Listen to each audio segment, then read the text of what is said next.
leadership, fiscal discipline, and policy consistency, the tide has finally turned. Mr. Speaker, Ghana's economy has now recovered, marked by renewed investor confidence and an improved macroeconomic outlook. Mr. Speaker, I'll now give you real sector performance. Mr. Speaker, Ghana's economy has regained its rhythm. Real GDP expanded by 6.3% in the first half of 2025, up from 5.1% in the same period of 2024, driven by stronger agriculture and service, lower inflation, and renewed business confidence. Non-oil GDP grew by 7.8%, showing that our growth is now powered by domestic production. Mr. Speaker, the service sector remains the heartbeat of recovery, surging 8.8%, with ICT up 17.2%, finance and insurance up 9.5%, and education up 14.9%. Agriculture, the backbone of stability, also grew by 6%, doubling that of last year. Mr. Speaker, cocoa rebound from a sharp 21.4%, contracting to 2.8% growth. Mr. Speaker, thanks to the targeted farm support and smarter policies. Industry held steady despite reduced oil output. Manufacturing rose 6.3% and construction 4.0%, reflecting reliable energy and revived infrastructure projects. On the demand side, Right Honorable Speaker, household consumption grew by 8.2%, reflecting stronger household confidence. Government spending also slowed to 3.7%, proving fiscal discipline. The Speaker, export grew 11.5%, led by gold, cocoa, and non-traditional export. This is the growth that creates jobs, lifts incomes, and builds lasting stability. The Speaker, I now take you to price development.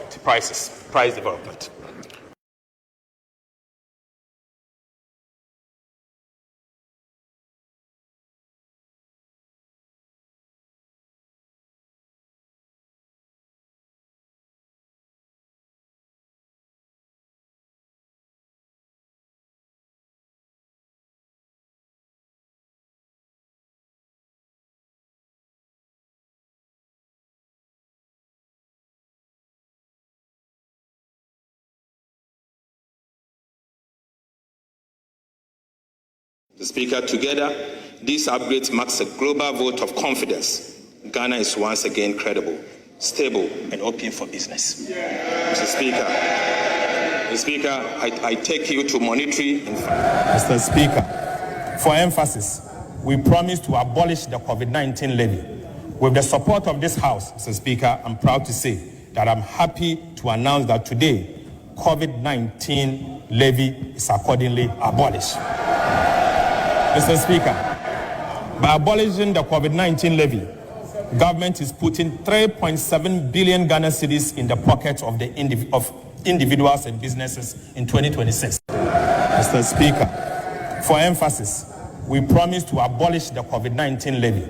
With the support of this House, Mr. Speaker, I'm proud to say that I'm happy to announce that today, COVID-19 levy is accordingly abolished.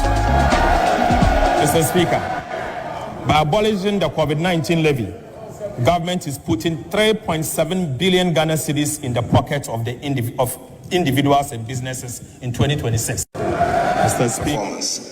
Financial sector performance. Right Honorable Speaker, monetary policy in 2025 stayed tight, serious business. Baby, while locking be what a Accra100 can, what the citizen show in Kabiano. Thank you.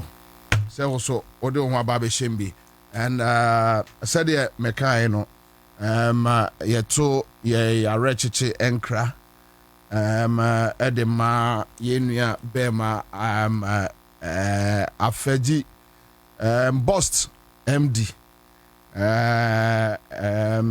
yenua na ashre ne mame o yenyina mame Auntie Margaret de yenyina ne friend Ewraba Yamage Margaret Drew Newman Raba Yamage ante ye nyina ye mame sa na ye frɛ no anti baby a ye nua ama afaji awo no obi ano bro, just take heart, stay strong, and mami wo na form nye better kra nye better ebi fam fie na ano hye na ano hye pa. It takes courage, and yeah. I'm ever I say more join here or your Facebook page. Patrick says good afternoon, Bobie. Shawal no Aliu watching us live from Dubai. Thank you. Filippo says president should fight against bribery and corruption. Greetings, my daughter. Okay. David Glynn Atetokoli, greetings, Commander, watching you live from Maryland in USA. Rosalind Atiogba is here, always present. Ohineba Philip, Albert K. Okain is here with us. Zion City. Yeah, thank you. From Zion City. Arafoma says good job, thank you. Perpetua Abraham says good afternoon, Commander, thank you. Yote Isaiah Kubikro number 2. Yadamunyina say we are Dexon Dagadu Kwajofi Agbe. We are grateful for your presence. Muniwa yeniho yeah. If you know day, we know day. Ema teiko. Yeah, that's it. Say also audio we have bedom ye. Mo ton eniema ewo kwanso. Mo ton eniema ewo kwanso ni baabi a. Yadamunyina say ene awie. Amanfo ton eniema no mu tie ye. Ebi kura no obi twi ni Uber na otie ye, obi twi no ne taxi otie ye, ebi no wa okada na ehye ne chenu mu na otie eye enkomo aye di efrise enkomo aye di no eye Ghana enkomo. Amidu Isaka, Afaidu Benjamin, Fenu Bright Ansah, eye Ghana enkomo ene ye di. And I say a bit Ghana home and come. Let's talk about Ghana. But I have just 2 issues. I'm a person me clear free or not. My brother I am a community numu. Na makoye a juma or community numu kakra. Na masiaba me chikakra. And then you be still budget you be home come. You be home come and every na yedi ho enkomo no awia kisi ajaben minim mole past 7. Fantastic afternoon, Bobie. Me chia temafo nyina yenu akwabna jesi boloku awia mame enchia no. Mosei to Brimpon watching us live from Kofodia Fidiase. You see, Mame enya niema mienu bi ho adwuma.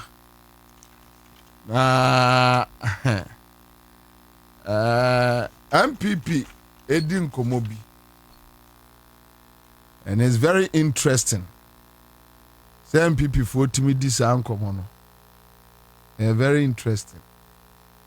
Almost a Ghana about what the 8 years. In the NDC pa omomra dollar no emra medru 4 cedis. Den ya omobeko. Kwame twa efa to o mame. MPP for nkoma sezi omunam kromu di no.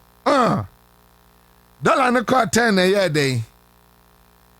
Ghana the about 8 years.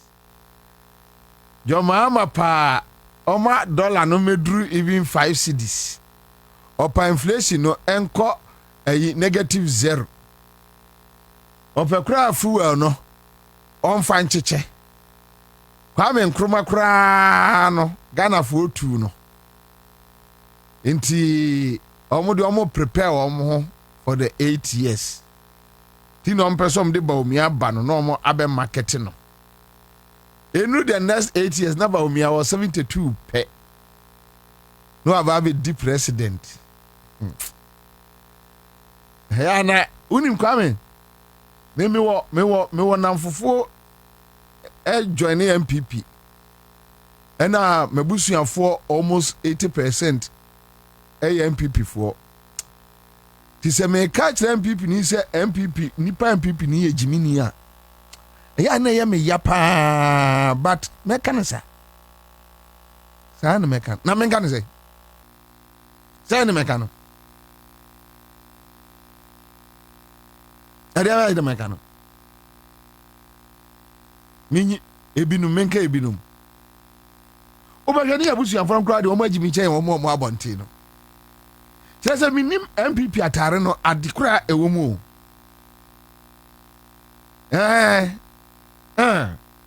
Adene the 8 years. Kwame. Wunim say ye no ntina MPP for deliberately decided say ombe destroy niema no mako. Yeah. So mo ni this an komo no a na ma an idea why they did what they decided to do to Ghana. It's so clear. It's so clear. Obi bia wo tiem wo street mu bia emfa asem wentuo MPP ade bi omo ye bia na deliberate. There's 54% inflation, the haircut, napko form to your car, your cut through your friend say a PFG. Ya go to cathedral mana. Almost said that. Yeah, almost said that. I could find you in Paboninu. Kwame nyese bia ya ne obi ahyeda o. Why? Kufo abedi o manko. How many times do we hear anybody talking about Kufo? Even NDC, how many times? Kufo ado oya bayfo no betra so.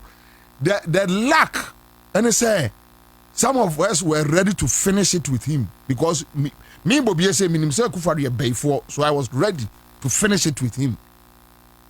But them complete, aboa complete. Ya ngunu se nipa. O sheda, ade BMPP for ye bia omo sheda. Na deliberate. O sheda, ekufo ado she. Me boni dia on. It gives me some anger. Enti ya Kwame Monfa ncheme. The moment I don't want you to be me trim no. Me wo fie kura no I just get angry. He's a very stupid man. Onye nipa anka yese ye treat ni se nipa sa enya dwoma say ye military ayipa na take over ka Kufu Ado nko sese ye de ahoma so de mene ne twene form in his old age ade bia wo ye bia o mo sheda because say onipa da sani etimi bantim se Kwame amamu de den ya 8 years enti se obi kwa obi beba mokwaya mokwaba enti obesay no what they are for 8 years ni be any years still obeko. Yeah, that is MP, typical MPP ni say na dwene no. So for the 8 years they knew that 8 years this one yebeko yen destroy no because Kwame, how can you tell me say we invested over by 2 billion Ghana cedis to 3 billion Ghana cedis into farming, and yet the aduane kogu ministries ni akwa akoto ewo kroma na MPP ni ene wanya no e kasebusa se na aduane boye se ni eto aduane free ministries Ghana ni betobo adwuma na bodefo banchefo ye no na aban ase age se adwuma no every eye market women nsem afede na aban ton banche aban ton bode aban ton mankani oton ogo ewe numa to see MPP near 8 years obi abeko. But I can assure them, unless NDC edi bonia Akufo-Addo di ye no, jise Jomama edi buru no saa. Yene de ye de NDC ne ebeko opposition. Bonia Akufo-Addo di o my way no. Se Jomama di buru saa level no, NDC di buru saa level no a. Ye de NDC beko opposition. And you see, NDC supporters, adia mama ni ji omo no. Kwame, NDC supporters so song kwasi asem so. Oh yeah. Omo so song kwasi asem so. So omo realize say ba bia wo de oman no e kɔ no. Wo de ye kɔ eye ditch mu a. Wo mu a na be so wonsa didi e de wakɔ. 2016. 2016. And this for the catcher Jomama say wo ye de obeko.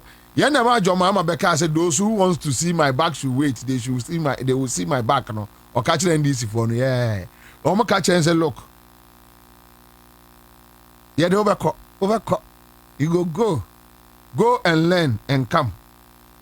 Ampa omo de no koy. And omo for so ya di flag bearer. And omo koye 8 years campaign omo de naba. And now you see Jomama the way are all performing. And these supporters no omon pen kwasi asem. Omon pen se mu. Say NDC president and abaya te say Akufo-Addo a. And get this for bebre no aja. Koma gu party no ombegu no. Omo abechiri the whole Ghana to two party ni nyina office mu. Na omo de omana acha MPP se monfa de MPP bia monfa nye. And this is supporters omo conscience. Adwene da omo trim. Na we no no. Won hunu ni pakura ni pasu a omo ye. And yes omo to nyina omo twa se Jomama any NDC ebetwa omo 8 years awie na omo abefa. Na ontie nkomo bi omudi we kra ne 2024 no na ye friend say omo say friend say Baumia na Baumia de ya market no NDC for na the new candidate ba on the wo mutrim. So they always think about personalities, they don't think about collective performance. Na omo nim say NDC performance na ekoso say no a collective performance. A party no, from the national executives to the president and the executive government to the party in our car boom and no more air performing.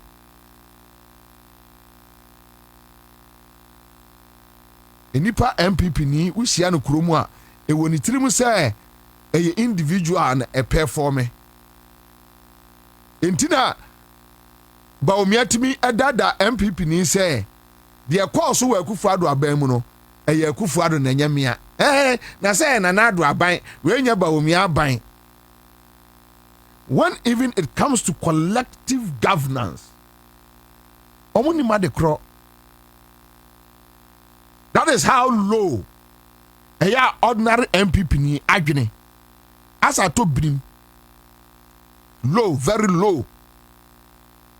Collective governance omuni ma de kro Akufo-Addo aban enya ba omi aban. Ogo ka free SHS ba omi aya ade ona na vice president omo adwene ne anye na memeto na bibi boni akoso ewo Jomama mamum Jomama atwa 4 years na wie okwa na mama Professor J na no poku adada mi Bobie Ansah say de course ewo Jomama mamum no ono onka ho anase NDC ni betimi ahwe ama Professor J na no poku adada ne say de course wo Jomama mamum no onka ho wonka ho say you wontimi nka se wenkyira NDC ni amount ase da bado kasa akira MPP ni otiase simple say ya no mo nko ano kasa bɛn na ɔmo didi nkɔmɔ mintimi hu o language kura ɔmo didi nkɔmɔ ɛyà me pɛ language kura the way ɔmo si ti ɔmo language ase no I sometimes me get confused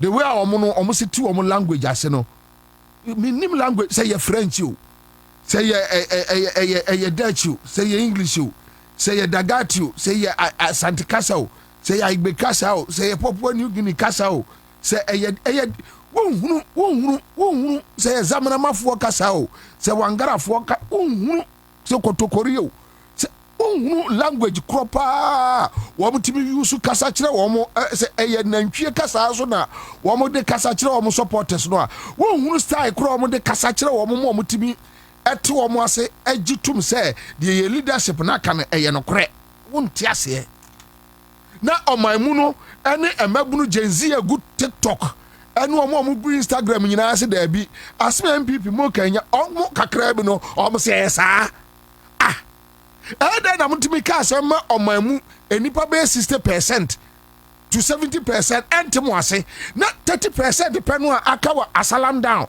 office wɔn mo nko amote ase how Kwame, how? Menti ase o. MPP for timi ka asem. Na ɔman mu ni nyina okɔ TikTok a ye di ɔmo atem. Okɔ Instagram a ye di ɔmo atem. Ofa ha we Facebook ye di ɔmo atem. Na ɔmo no still ɔmo nti ase o. 30% pɛ no MPP. Na ɔmo no te di ɔmo kan ase. Enti ya na mbuso am se eye Zamanamafoɔ kasa na moka ena ye nyina ye ntia na se eye Asante kasa na moka ena ye nyina ye ntia na se eye Grusi kasa ana se eye Dutch ana se eye French ana se eye dia kasa be pa na ya moka eye kasa be ya they should tell me kasa be pa na MPP for ka enti obi a ntia se owi ase a wo mo nko a na te sa kasa na se Kasa ni dictionary ni so omo nkwa na kai dictionary na omo ti ase because kwa me ebede na obi a obi onipa da sani timi da sori hohuru nanim na aka kire Ghana fo nyina se eye 10 eye France 17 Ghana cedis dollar eye 10 ti ase and kasa ben na ya omo ka kire wo omo ti ase won so ko hia Fulani fo no owura mu a omo kasa bi omo ka kire na ntwie no won ti ase na omo ba eye dey papa na ya omo ka kire MPP for no MPP for no timi eti ase say na the whole Ghana ubesia obabunu bia was the MPP for no kan nyansa bia nim omo so obu nyansa wom I'm like hey why yeah and this for ya there na oka ya omo hunu say ade ready ya yo no omati ase sima onipa na ebone yayo no ma wenu de obeka ka was da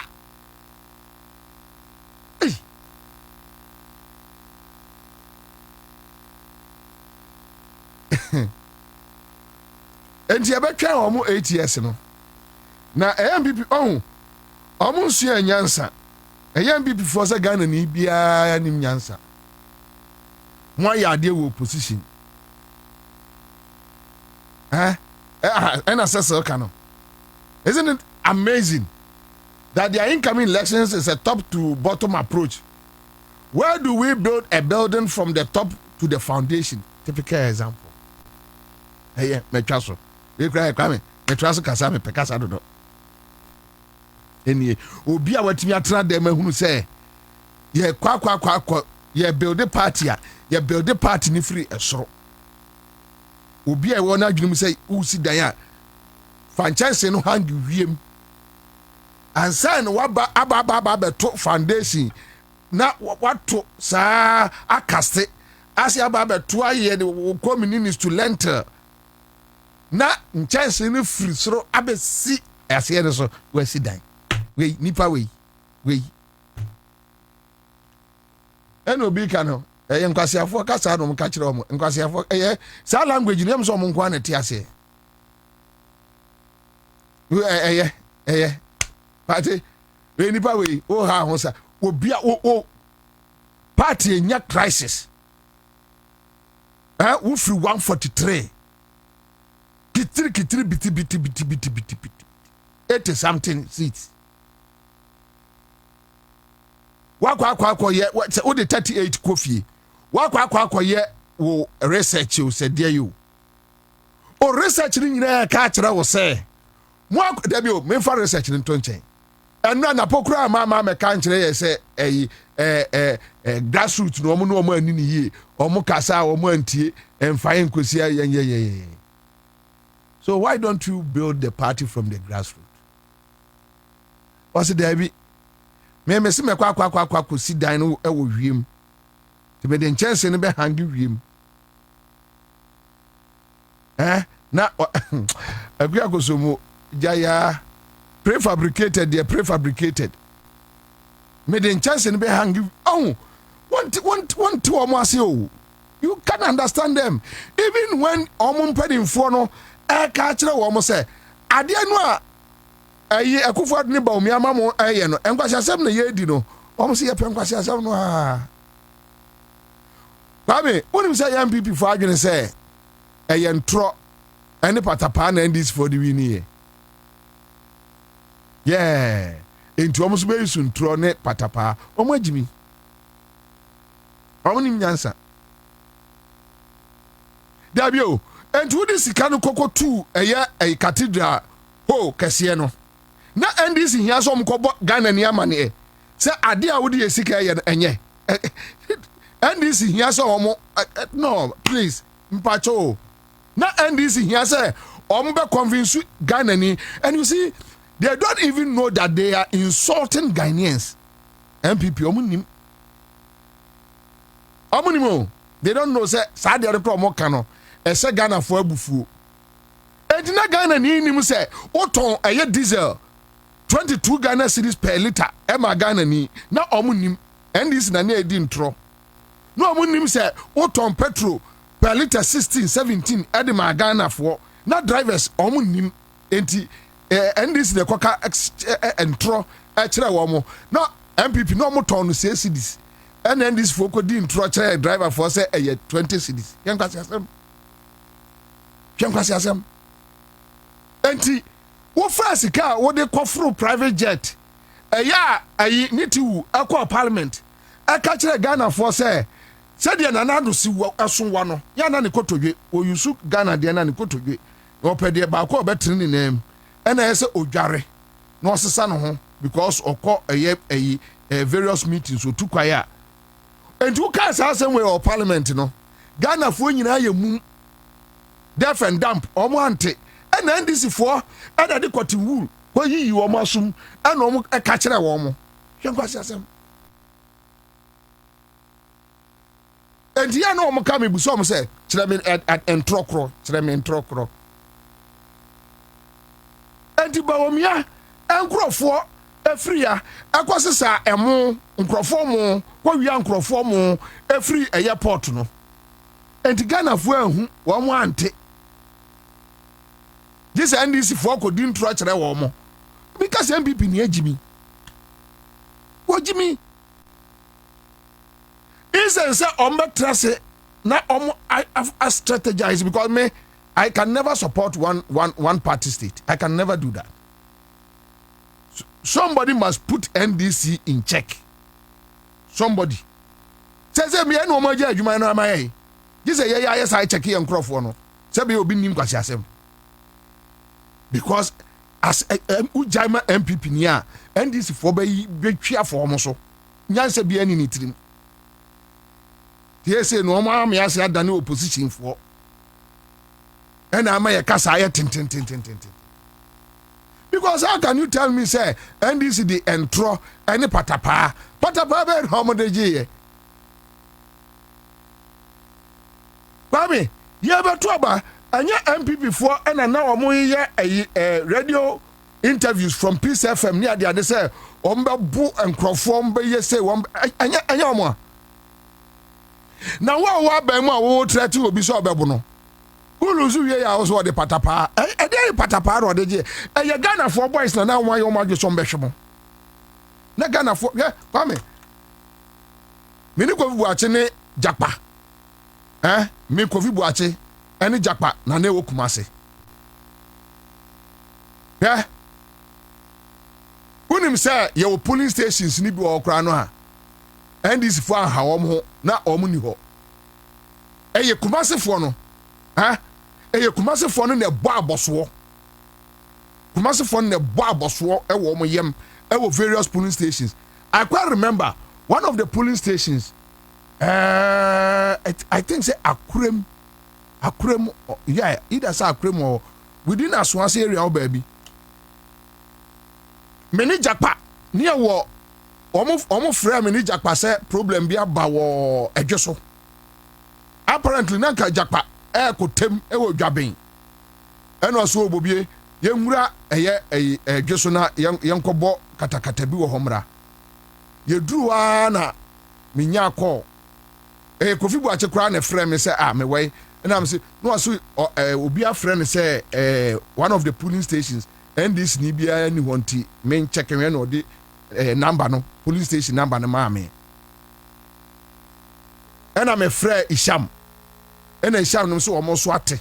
But no manya issues o man crown so say into omo call into yeso yem na me see kwaso. Ba me ye kwae no. And this police station member bia ni ho. Area of 4 boys no. Area of 4 boys no. Media me names some and this I don't know them. Me free Kumasi Achinti I don't know. Boys no na boss wo. Wo cheso wo must peg. Say some people for your imagine so mbe wi aba no wo ha Allah enye bete. Kwame you drew you see for mom hu ye. Jey. And me kobu say boys ne say dey. And no mucheche mu na me free Kofi Boache ka kire no. O free Zuba, o free we free we. Ne so okay ene yempe nkrofo no mmeyere ho. Eye kromafo no and decide some be 2 MPP. Omajimi nti no they don't even know. Omajimi. They don't even know. And the Ghana near oton niema ewo your friend say makwala ene okanshi na dollar ne say no omo ahu eyandisi na ekokan ye ema hey so Kwame you realize that adia na omudi ye nyina no na ye omo say Ghana fo nim yeah tina na ye kan omonti ase a afei na poni omon krofo ka kire say eniema ni bu anan ka esi etie so which means omote but ye omo say Ghana ni nse da nim nyansa saa wo de ye nya ne saa ne yenko enomo ba be ka kire ye de ne ATS instead some bet trans no a strategize ye no me ATS you bet trans ni atwen wo mo ATS no obi anka omo hwe we will wait Ghana ha e duru ha na oni ma de ba kwa ya fa wo mo se tsunami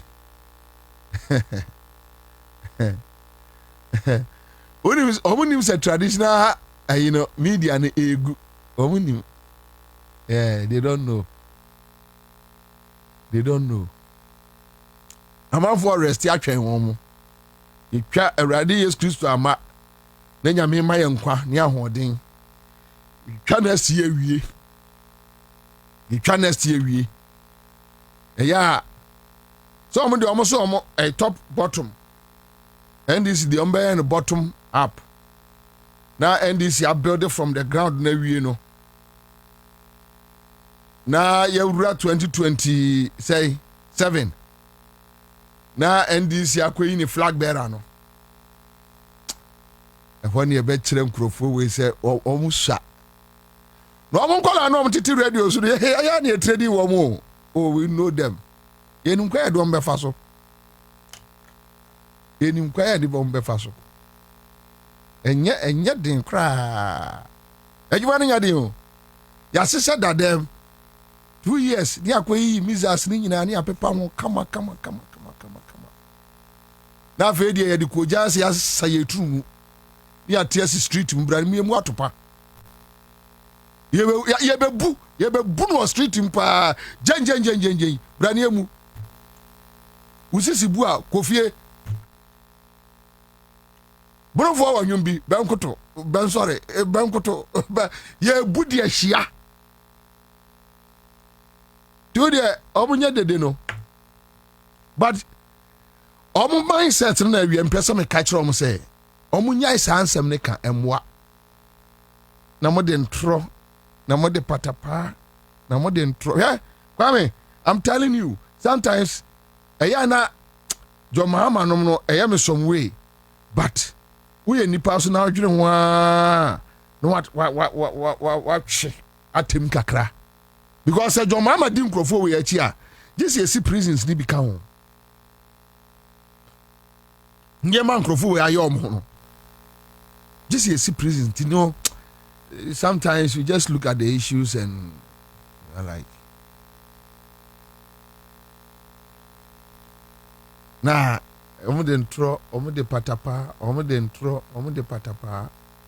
adane se me ka kire mo osasi bi yehia osasi bi wo golden bean mini kofi buache ho na yekodae se from November ekoni nyina na ewuram na apie na ewuram na yakoye reki wo fom a yetimi twam ekọ adwira ya tradwira ya wuram nkranza ni akọbọ reki wo ha ni ase aba ya ba be da na pa sọre mini kofi buachi be didi na yehia eyi osasi be ewo golden beam reception wo say restaurant ha na media me say me ni nkobodie bia ti media me gina nchense na oka che kofi buachi se be wi amo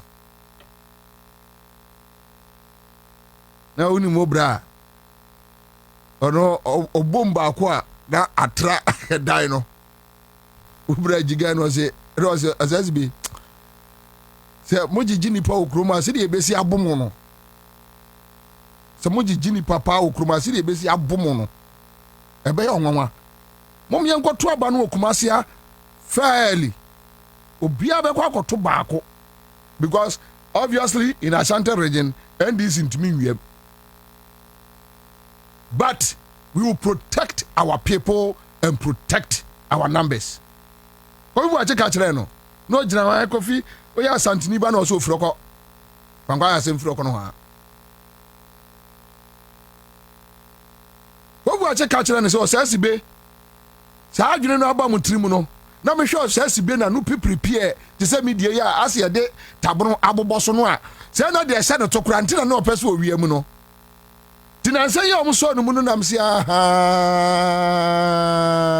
because osesi ba minim no wonte saa me wo Hello FM no osesi be regional minister no ya madamfo me ne Samson Kenya meche osesi be was very good to me and very nice gentleman and ya da otumi bie na no ka saa ewo your friend say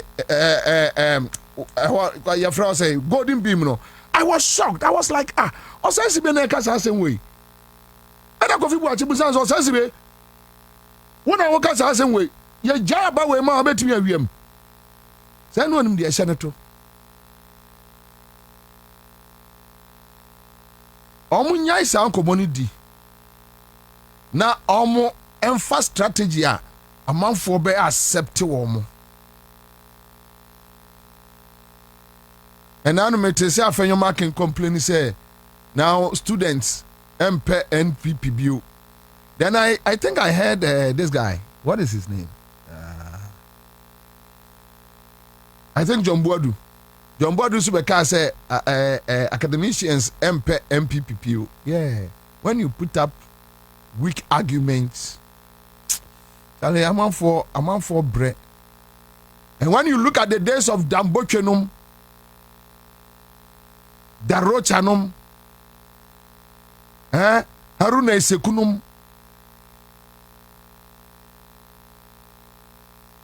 Jacobeche Belamte, so utie se MPP ni kasa. You say MPP ni kasa no. Na Kufuor be so mu. And there can in history. Kwame, Mate se omo ye demonstrations. That's the graduate teachers, demonstrations. And I agree with them. My problem with the NDC is that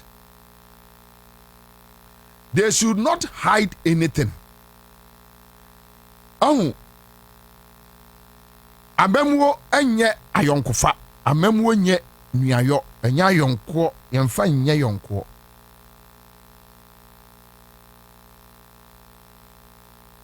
Eso mama transparency ebem.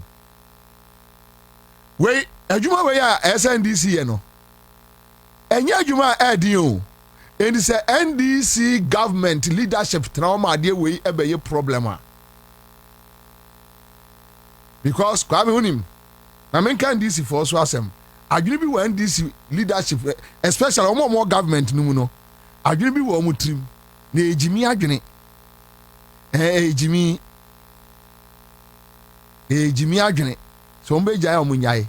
Unim say NDC for say you will see it say 180 something 57. Hey, what the 2028 is what siaba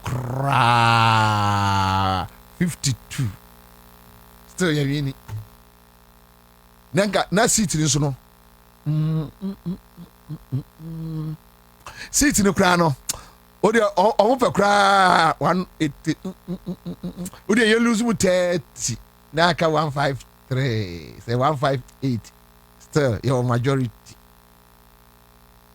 Oh, Jimmy Junior, I almost to. So, a man for a year, Jumadin, a when Nibraso. Na, Monanfo for ya, and almost said, coat Namui, Nabe Bradao. That time, offer almost so make us a cry from her. Will be a cry from when you ran the animals through. I'm strong crofo, bet me a kushia or quem. Yana, Miss Ru. Ya de baby aso so na momra me anya Bobie mu dem on se momo no mo forefront ti momo nyina mo ho joma ma hia you guys are trying, you guys ani hia kura ya hwewanim ni asrimpo ani hia ya hwewanim ni asrimpo omo wa no omo buafu obeka so wakodi obi yire kodi obi ayire. You see, a man for your Jumadin and I saw 57% in the buy. A man for your Jumadin from Asenoff. Yakwa Asenoff. I'm not here. Ya kwada chromo 2 weeks near the Uranumu. We need list over Hontonum near the Uranumu. Ansah na and these executives in Babakrano. Near MPP for ne Cherkasu wura mu papa. Woman the far near their far, woman the far near their far, or move free radio way so near so ye wura ho. Obia Freya Amaya Capre. Se Bobie monye na monko eye Asenoff. Ya near Sisa bag near Malisto Freme Kwabena. Ye Tracia man crofo we Jesus Tinua. A bit me a trigger 2024.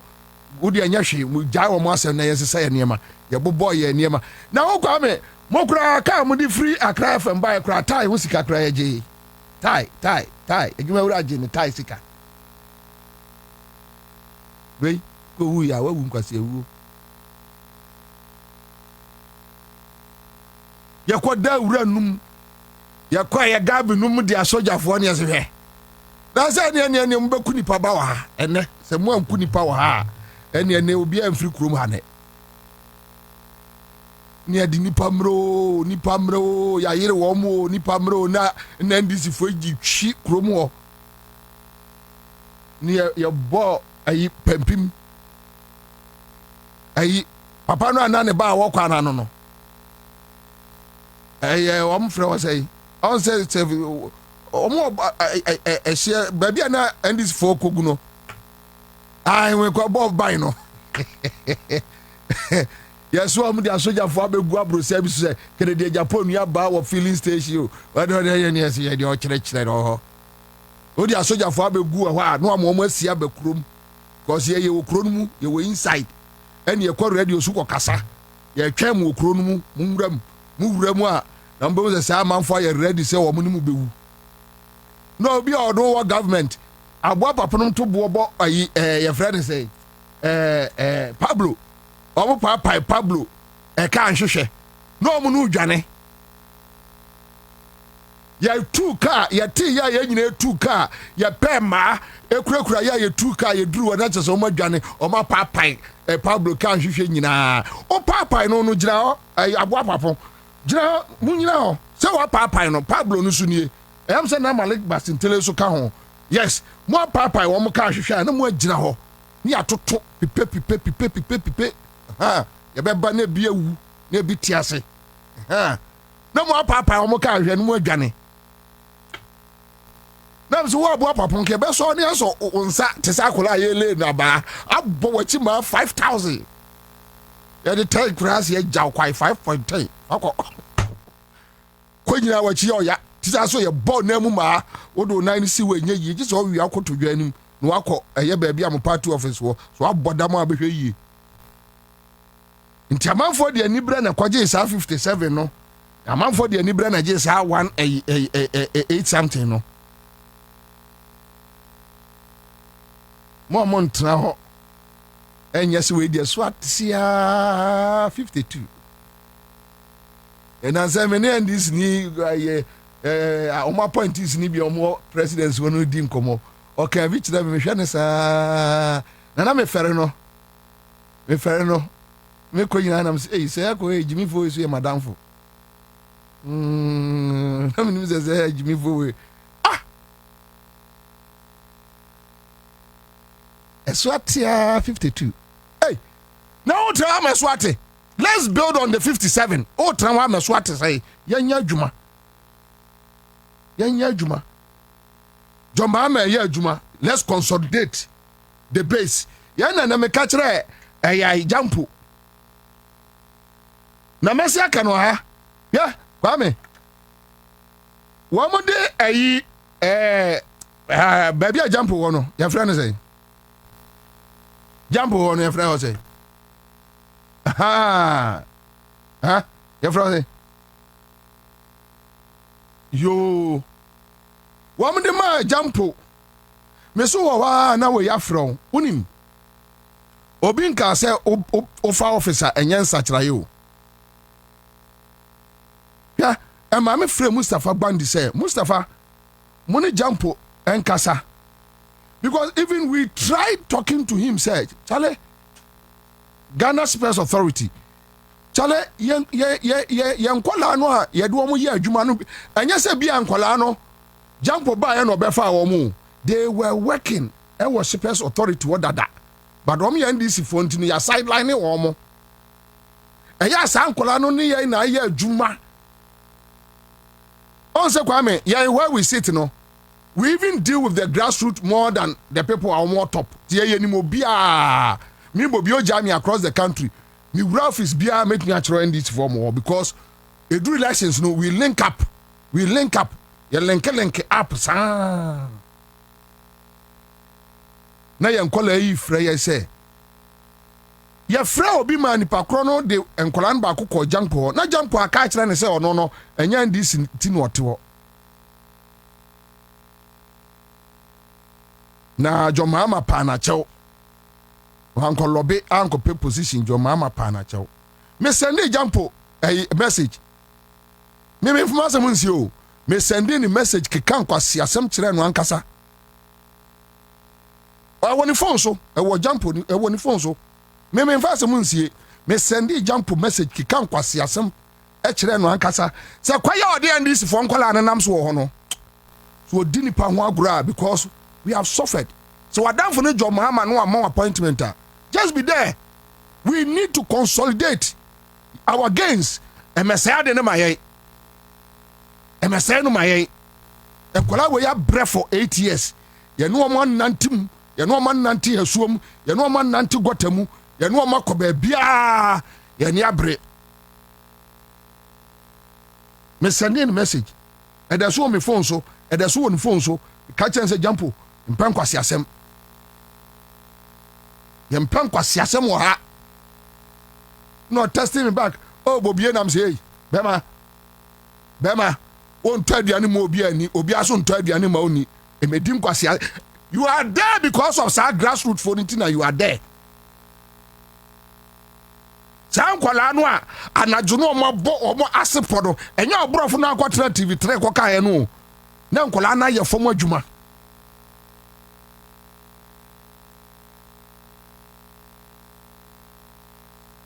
Ti sa 50 year 57 so atia 52 no so mbeja aka wo munya aka. Do their job. Let's consolidate our base. Let's move along with the people. And maybe no omo eboa no. E ma esa freedom no. Let's move with them. And me enja omo achire. Let's go. Se untimi mu akwala bia enidi natem.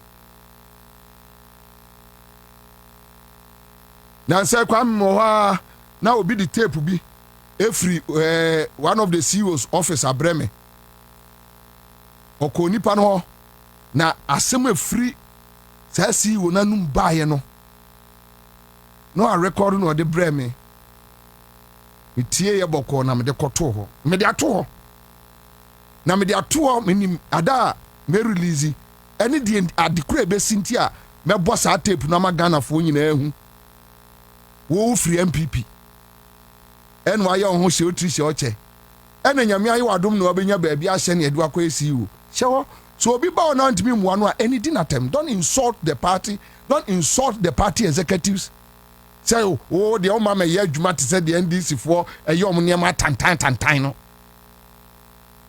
Don't come and insult NDC executives because adwuma from Professor Mills time.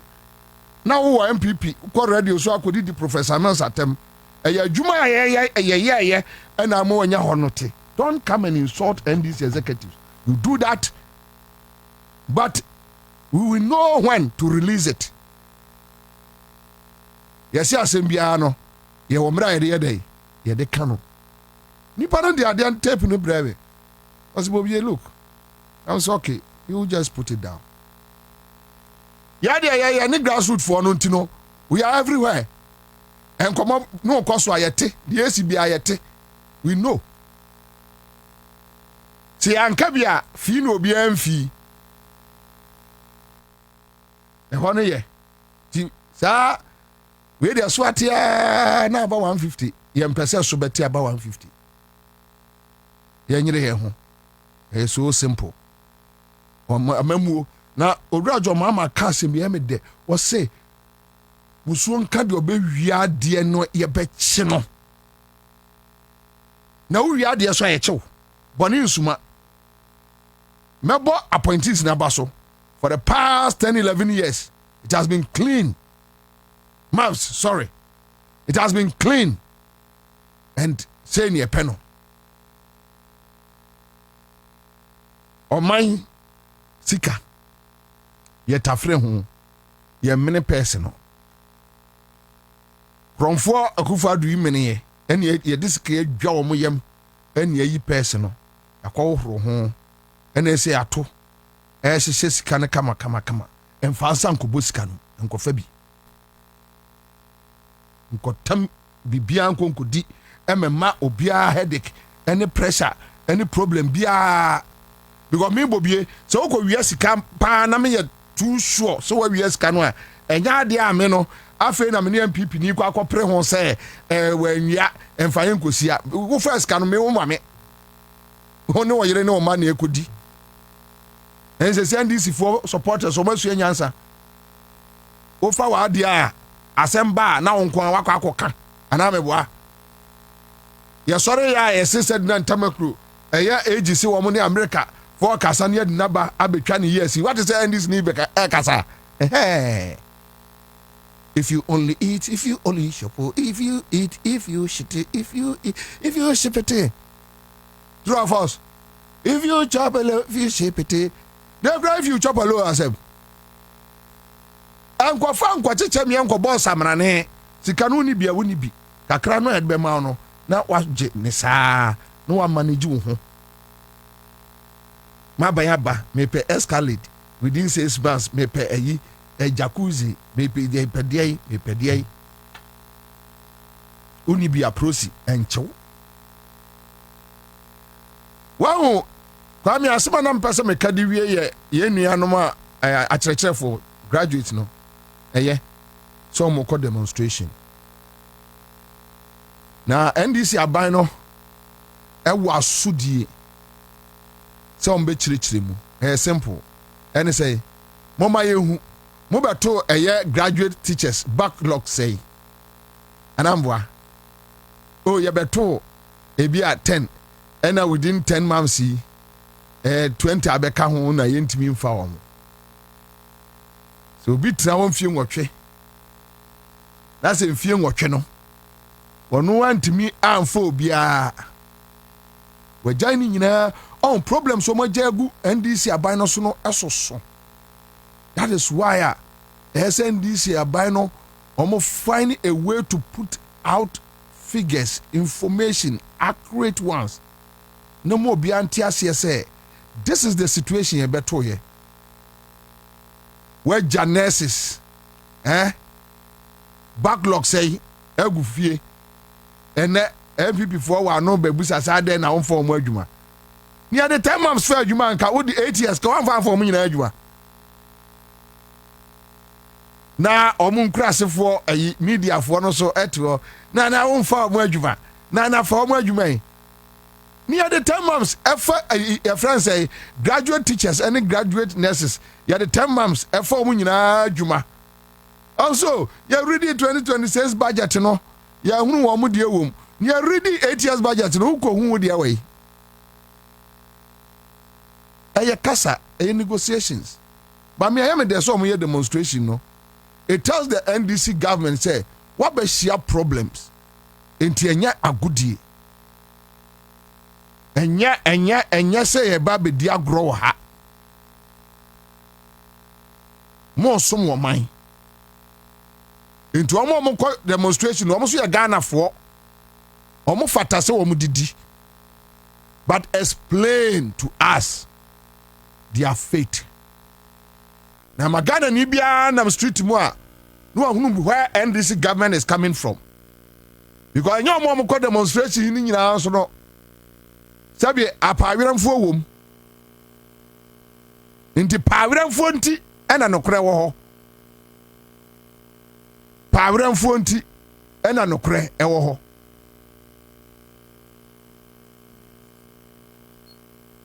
Haruna Idris so be on perform. O me say 6,100.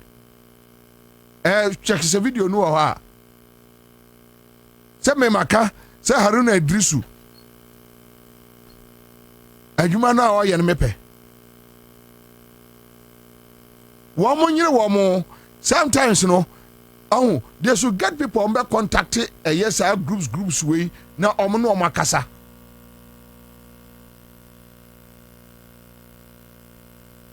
Wo mo nyire wo mo yesre wo mo a kisi aja ben de ehu hia ngen kana sem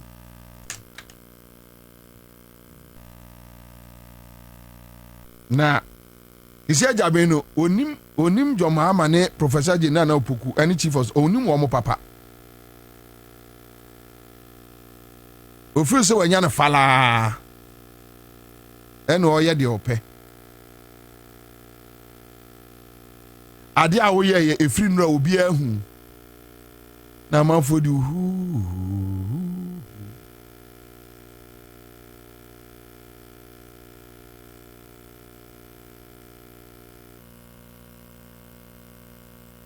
ye nim kwaya omode OSP office no be fa so ntie no obi an wasting time. Yin kwaya omudo ombefa so obi en wasting time enya na osono maame okoye team mewa na ECOWAS onso joma ma appoint judges Kwame ECOWAS joma ma na appoint judges ECO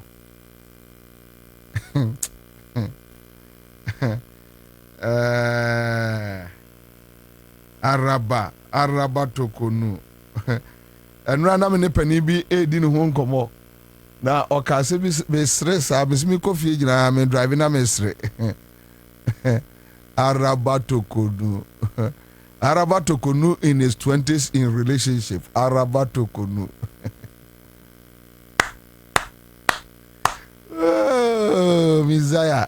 Was the Barkanda eye? Was he Elia? Was he I?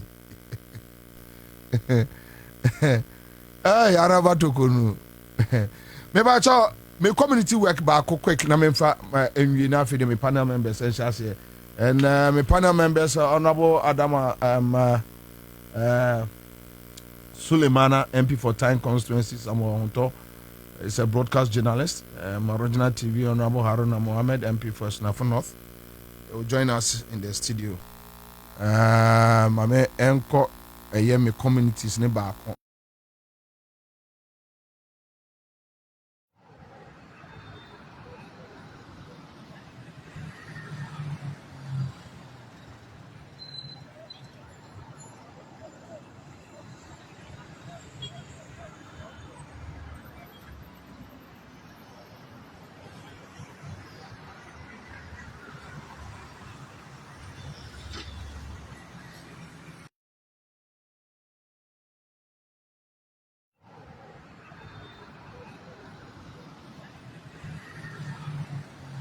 Ifa.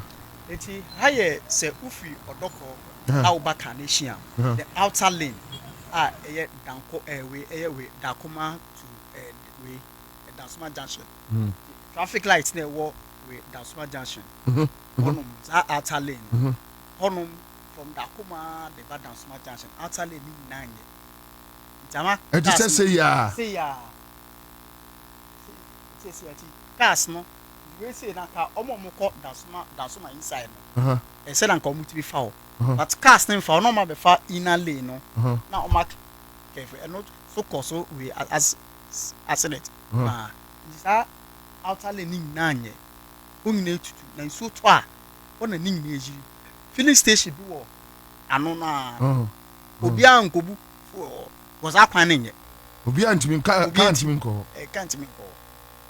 wow na gata no enso ni nyina begu sa outer lane ni nyina from Dakoma junction no Adeba Dansuma junction. Wow. The way na endra ye a community engagement no. Yeah. Obi test say sa Dansuma junction no. Yeah no that's one I want to say why as okay. Ono mo ye NDC MP obi ni Dakoma na why na ho now we can say na MPP seat na MPP seat and NDC winning and they na say NDC winning yes they na say NDC winning go onum nyina ye MPP seat da nyina okay onum na MPP seat da nyina all right akoy de bia no sa atale no from Odoko Adeba Dansuma junction de ba Article junction no that atale ni nyina anye I see Dakwa Newman oh okay all right and this ni no abana your friend and this ni na ba Dakwa Newman one e wini here David Dakwa Newman no Dakwa Newman there and there MPP so na kwa and there ha no kan ho David on kan ho busani on kan ho sa ube aye Dakoma to Dansuma junction almost say Esla I want no I can Osla ayo then I make us say enye Esla sambo ni si we sambo no oh there na so wini na I have minimum yekoye election and saying eka 19 police stage Ablekuma yes North yeah Ablekuma North yes, right oh okay all right okay thank you say obiabo amasama mpacho obiabo amasama roads so me sure say link roads within amasama enti yana almost say a Rabna Obin. Blakuma North. Okay, all right, okay, all right, okay, all right. So Kwame Amasa, there are so many areas, and I say, and Obi is sending me message. Unfortunately, my mean track because now me done in the background sending me. Now or castle omu area no. You see boys be about gang group we be ho. And say a war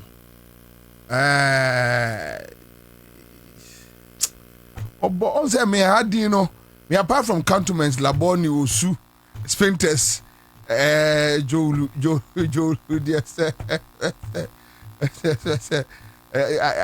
dia kan wo ka and I no mu yusu ga east ga west me hunu ga east where ga west wo ka me just say yana I confuse me but I'll get it for you because number say those things ye bobo no near the Ghana police at least they will know the areas because nya ba bia no mo so behu yes so yetimi bua wo mo sebe ya on betimi about pro Rafken all about it thank you Benu Anthony Abubakar Idrisu na we afia Kenten Cyril Buddha Esther Dakon right the mu nyina ase enawia live na Accra100.5 mame anya juma we embra sisia me ba na de ababa betaso and then common is about the budget and other issues aba budget ndi omso mu kramu den omu enyemu de besi adaya omse an budget ne de bibia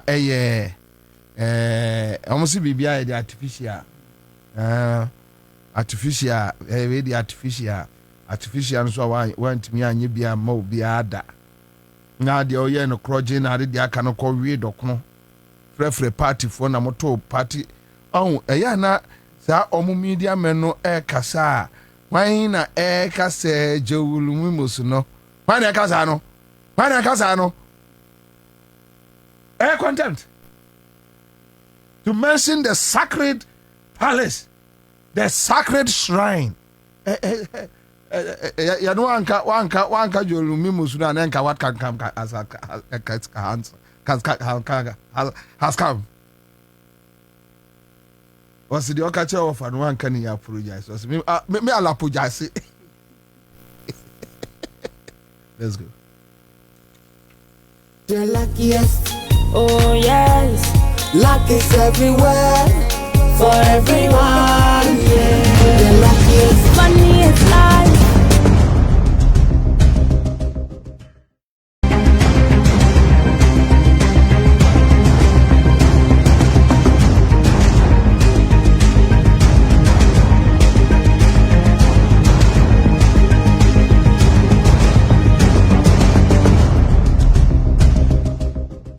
Visionary leadership, fiscal discipline, and policy consistency, the tide has finally turned.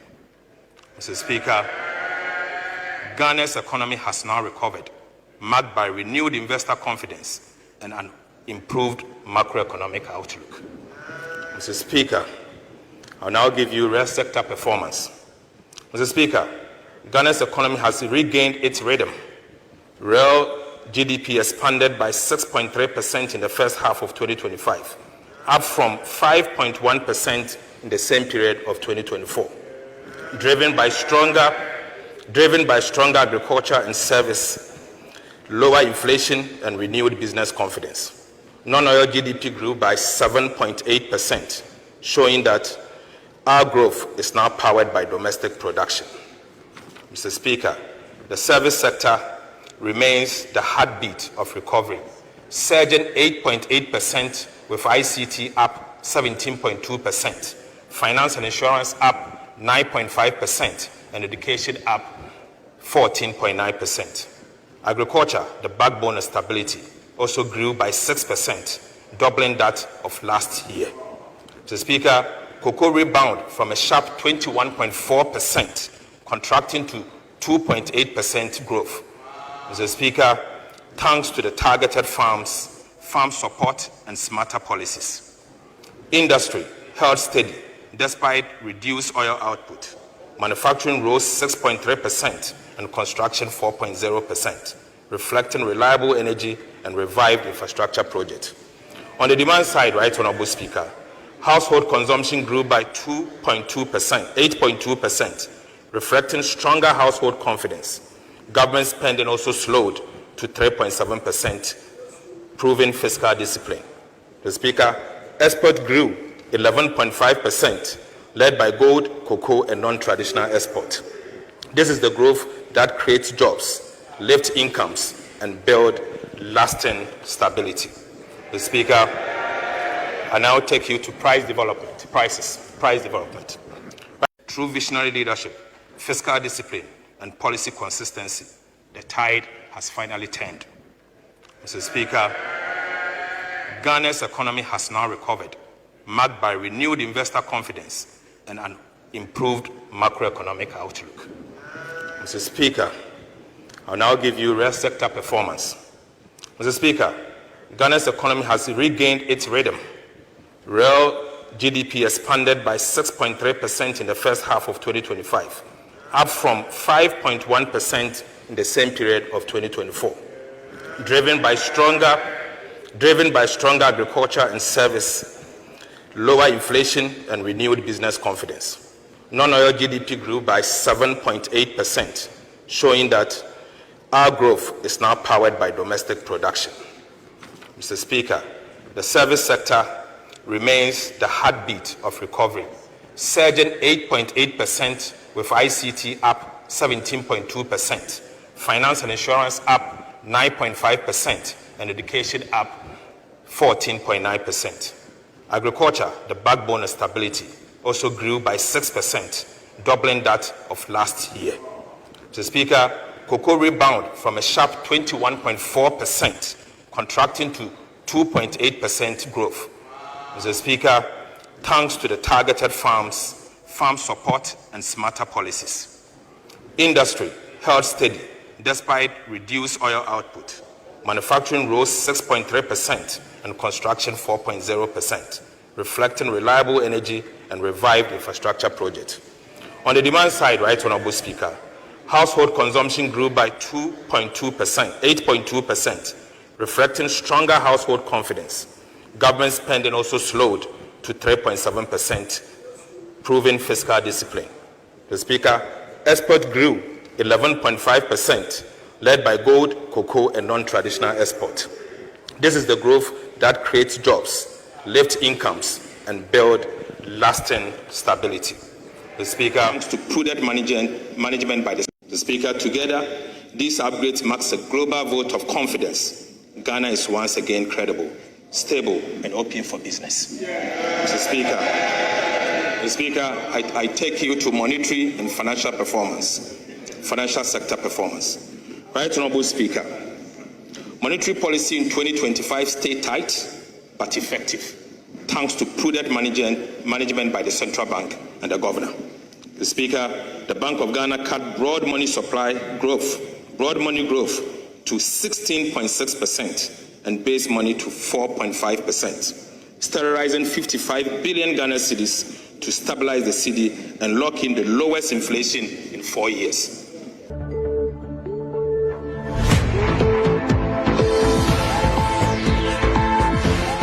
For emphasis, we promise to abolish the COVID-19 levy.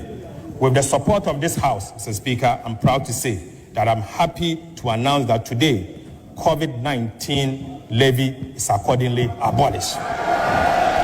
Mr. Speaker, by abolishing the COVID-19 levy, government is putting 3.7 billion Ghana cedis in the pockets of individuals and businesses in 2026. Mr. Speaker, for emphasis, we promise to abolish the COVID-19 levy.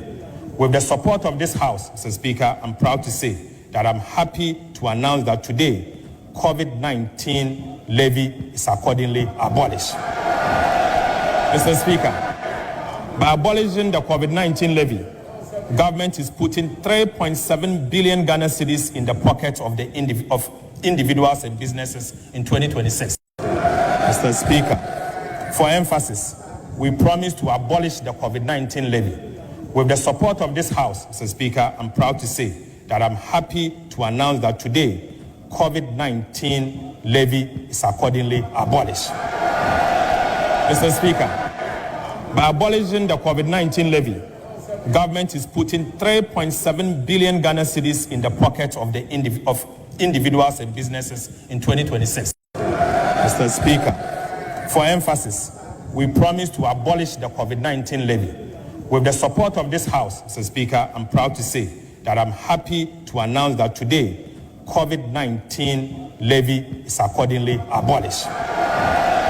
Mr. Speaker, by abolishing the COVID-19 levy, government is putting 3.7 billion Ghana cedis in the pockets of the individuals and businesses in 2026. Mr. Speaker, for emphasis, we promise to abolish the COVID-19 levy. With the support of this House, Mr. Speaker, I'm proud to say that I'm happy to announce that today, COVID-19 levy is accordingly abolished. Mr. Speaker, by abolishing the COVID-19 levy, government is putting 3.7 billion Ghana cedis in the pockets of the individuals and businesses in 2026. Mr. Speaker, for emphasis, we promise to abolish the COVID-19 levy. With the support of this House, Mr. Speaker, I'm proud to say that I'm happy to announce that today, COVID-19 levy is accordingly abolished. Mr. Speaker, by abolishing the COVID-19 levy. Nana. Commander. Tibia miensa bi free me nkwa. Okay. Abusia ye tim yensa bi afiri wo dia na kyese abwafo yi a wada manti awia yi ene ye citizenship so a wutie Kwabena Bobie Ansah Commander Boham ye deba no na kyese wo se ye de asena ne bi e de ma wo mo na mamini kan mo senate ho komo emfa nkyere wo bibia yi a wotie sanse senate ese yen kan tro se ebra dane enti wo se wo so dan ho bi wo se kan no senate ne ye kan ye se an ene ye wo tu sika no to a retirement no ebre no so ane ya de ne ya pede ya mawo obi abusa se enti se wo how bi eto kwan mu no nyade na wunya nko pension ni mu a eno sa no senate fo wa sika na wate ate wo no wo mo mfa mo wa na se de mpatwo asesa se no ye pese ene no wo enjoy usika no pa bra wo teteto kakrakra ene ti senate se yan kan kiro se kosoa na contribute kakrakra no fato no mo saa na wo bi nkase bibimra na mbom no se how bi badachi bi na se wuntumi nsode yade bi abowato wontumi nko adwuma so biem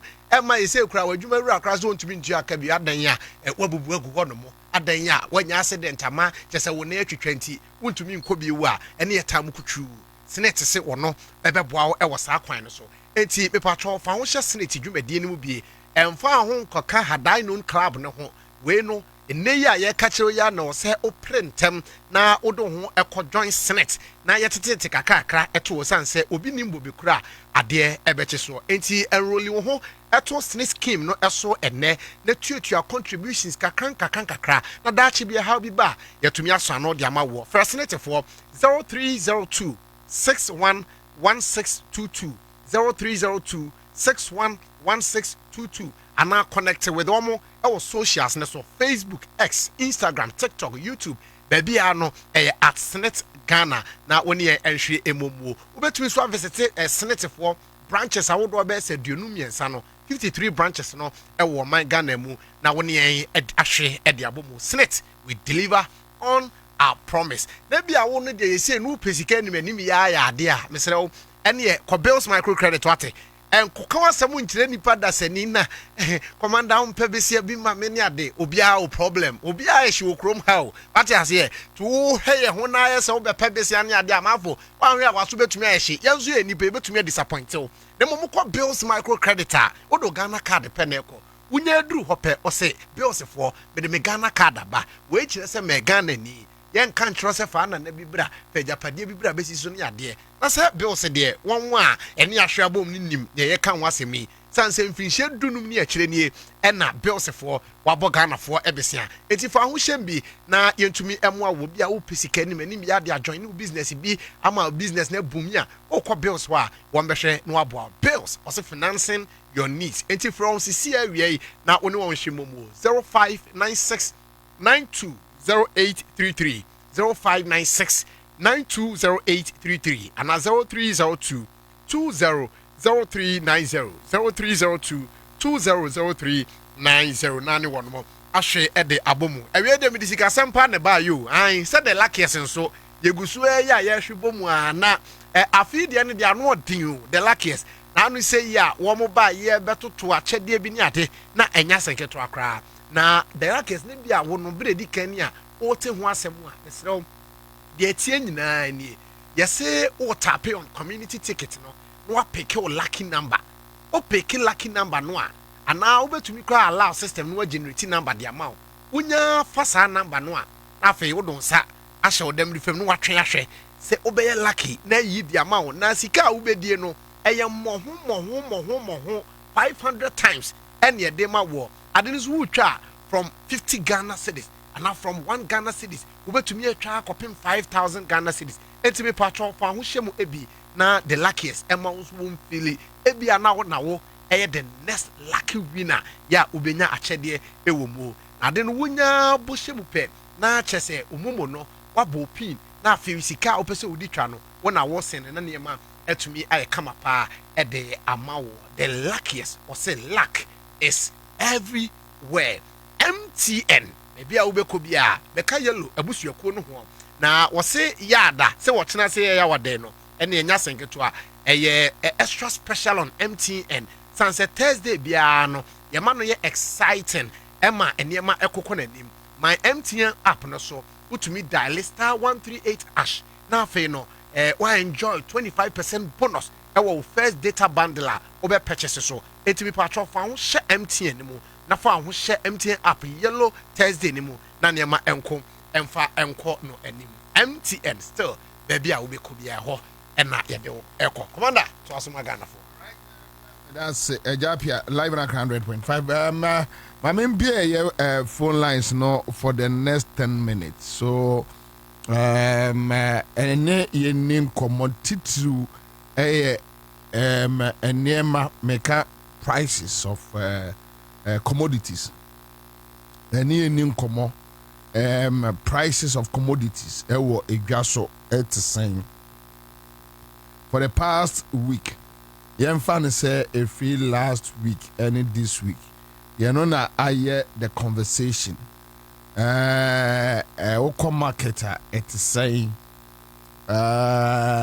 enema woto no etsen yeni ye ho nkomo aka chose this time citizen show you be engage listeners no more to understand what is going on was street ni mu you know abua ashepi abayin so mpanimfo ene online no a direction 030-220-8090 but me just 10 minutes and exercise we are strictly talking about commodity prices and yafi na obabeka MC ya wotia na simbi achire okay hello Nana Kwabena Ansah. Yes, sir. I come to say. Boko chief. Kitu kake. Pacha no. Joti somebody and calling a minister from Oscar, a perfect slave. Okay. You can say because of the when you ama nema we just no ablas yetakra. First now kokotodia na you bought bonito kwa uti kwa na uyamasho. As I said, make us Muhammad Tambi there. Ebine dia here, you are not being specific. Ebine dia here. Me chere nyama uton to say 5 kilo of rice we evening yakika hono. Adia. Anu na me chere. Hello, who say adia? Emu. Who to be that bay? 5 kilo rice you know any bottle ni when na. And I'm say who to be that bay na saying and no koto na saying. Oh just 3 days today. So na you saying to be na you can say 450 25 kilo no. 25 kilo. Brand bear. Na 450 and 5 kilo no yeah. 45. Brand bear. Ito Medina. Brand Beya.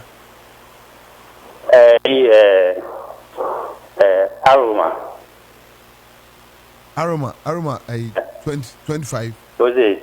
Aroma 25 kg no. 25 kg. Hello. Okay, all right. Let's move on. Pacho, just be specific. Hello. Okay. Hello. Hello, Bobie. Yes, sir. Hello. Me Pacho mo. Aha. Bobie, who you there? Nyame adom boko. Nyame chow, why? Nyame chow. Papa, ne Jumapa. Jumapa, Ubo. Bobie, you talk about prices on the market. Many will say, Ukita 40 Ghana, Ukita 50 Ghana, Utinya, Kosia Crete, Kosiao. President Akufo-Addo time, 1 kita 80 Ghana, 70 Ghana, 120, Unya Kosia Crete. Last, near Kasa, Lincoln. Oh, area bear. Me work Kaswa. But sometimes me back with him. But I'm permanently in Kaswa. Okay. Last me to Kosia. Bako 5, 10 cities. Kosia bako 5, 10 cities. Edi ama obi. And in terms of prices, this is one come market. Prices no more be abasem. And then we feel gas, you know how it is. Omo top fuel this ania man they know. Obi be who na be ba be catch say or no want me top fuel. And also who share Pepsodent. Me dey be am come me so close up. Akufo-Addo time na Pepsodent. 18, 20, 22 Ghana and then 16, 15 Ghana. You can continue on and on and on and on and nobody can challenge it. And the propaganda na people for you know the omo jai. Okay. And the benefit, almost almost benefit, but because almost power no more we are you know. Almost all right, thank you. Any come on. We just want figures and yeah. Oh, sorry. All right. My castle. All right. So you can find another caller on the line. Quick one. Hello. Hello, Bobie. Hello, madam. Good evening. Good evening, madam. Pacho, me din sister. Sister. Okay. Me Pacho, well, Akufo-Addo time na ye hairdresser for your cream be a ton ye friendly S block. Okay. Na ebedu na mahama time kana ton be 10 CD 12 CD. Nso Akufo-Addo time no na be 35 CD. Na no me Komadina market me sat on 25 CD. Oh, okay. Now, JM1, I buy no 12 CDs. Na 10 CD now be musu turn 12 CD. And Drew said MPP kono na about 35. 35, 37 CD. And say Abba say 25 CD. 25 CDs. I see. Also turn when you from. Ni turn wo Madina market wo you can say cancel one side wo product where your friend S block. Oh, okay. A cream, right? A cream be a hairdresser for a tea. Na cream ni nyina so ye tisu eni no kwampa ye tono. E be do 45 cedi se ka ukra 32 28 kra benya. Enwi no a mo de yamuti so. I see. Ya tisu mai. Okay. Ya de Mahamas. Okay. All right. Thank you. Mama can find another caller on the line. Yeah, Nancy. Hello. Hello, Bobie. Yes, sir. Good afternoon. Good afternoon. Hello, Sophie Kaswa. Kaswa. All right. Yeah. Because and no, next week I'm saying after getting one from Komoya. And I me imagine the cancer say, "Can you trade minister next to trade minister by a Kamu media fee?" Ejan FM station si amotuma kibiama aban no. Nanka. Passport uko ha yeton card NCD sa. Aha, so again now kotoya when you challenge hello again now kotoya when you challenge your home. Let's talk about it. Okay. Na car boy go to car. Me bra penino ko to car na ebo no. Mpe no. O so enkofim. Okay. Na me chere ma dwene say. Kene we anka bobo agidie no. Nka trade minister nka mo FM station si. Na ka wa sport ko ha car we no bo na ha emre nkonkoto no ha. Ebia o ebro uko ha ebro we no bo na na yemra nko ha no ka operation mani do no da mo da ye decide no. Na sa trade minister ntimi mfa oman ye nyina ye to MPP ne ye to ye nyina ye to na odi akoma akoye advert ama obi a company na obi akotoka no odi sika na konifi akodi aban be na be sa. Okay makina also pa ke na fi. Okay, all right. Okay. Lakini baya ajeji lobia si beti sene ko bu ahunsa dia hanu bonya de but obi akoji anu da kwatna no budi ni. Ndisa kotoka 190 mu ubenya bi. Okay, Matuwa Sipan. Okay, all right, thank you. All right, thank you. But we go for another caller, quick one, live Accra100.5. So, and you're free, yeah, community, no echo market side. Hello. Yeah, hello, Bobie. Yes, sir. My hand. My Jew swim. In fact, I did the job with the other was not my power with my hand. Okay, na me bo ba no yo ke tia no pa ni ta ba ni kata o so en ko na bo ni ko na se o mo en ko mo mo so o de se market ni ye ni e bi mo mi ma wa e ya mi ko market ni se nya ma de o se ni tu e be ni ta ma o 10 cd e se na na ko ka sa se ma ta di 20 e se pri di ko kwa ni di ye na me shira o aban no ana ko ke be ni ya o ma serious but you know the cost of what you know new botano exact mobile na mobile meters amount of meters for but only utilize amount of meters ni na bugi only utilize na ya meters ni mobile mo na mi yem wa ya meters ni kun ye ti ase la company na DCG from the town of the I go down and my love because na meters be the meters but we utilize how I see. All right. I think in the York, because you know what is not about them. I know the pen jail. Me and the driver, my in the car, in the young number. Not a we have read that come one nothing. But I'm not church or never person. But you have bro or tamo. Yeah, tanga. Okay. All right. Thank you. My make fan of that caller. So we are in the market. Me fabe last 3-4 callers. Na me de we free market ni. Hello. Hello? Yes, sir. Oh, Master. Yes, sir. Good evening, Bobie. Good evening, sir. Me lose was kaka, lose where? On mana. Yes, me pacho. You go straight to the issue. Bobie, one baby. One say near money boy, the MP before you did near money boy, the near money boy, and you be biao. Ukwa boso kanya. Yeah, certainly me tia client. But Mr. Dan, I'm meeting any TFM. Or mobile TFM. A gadi for Martin Yamaso, a bind a boom, NASA. But it is for you, Omoya Muse, a boso can hold no one. Hello, you can tell us the price difference. That is what we are talking about. We are not talking about Uba Shama market on first in India. Near my borders is a buffer.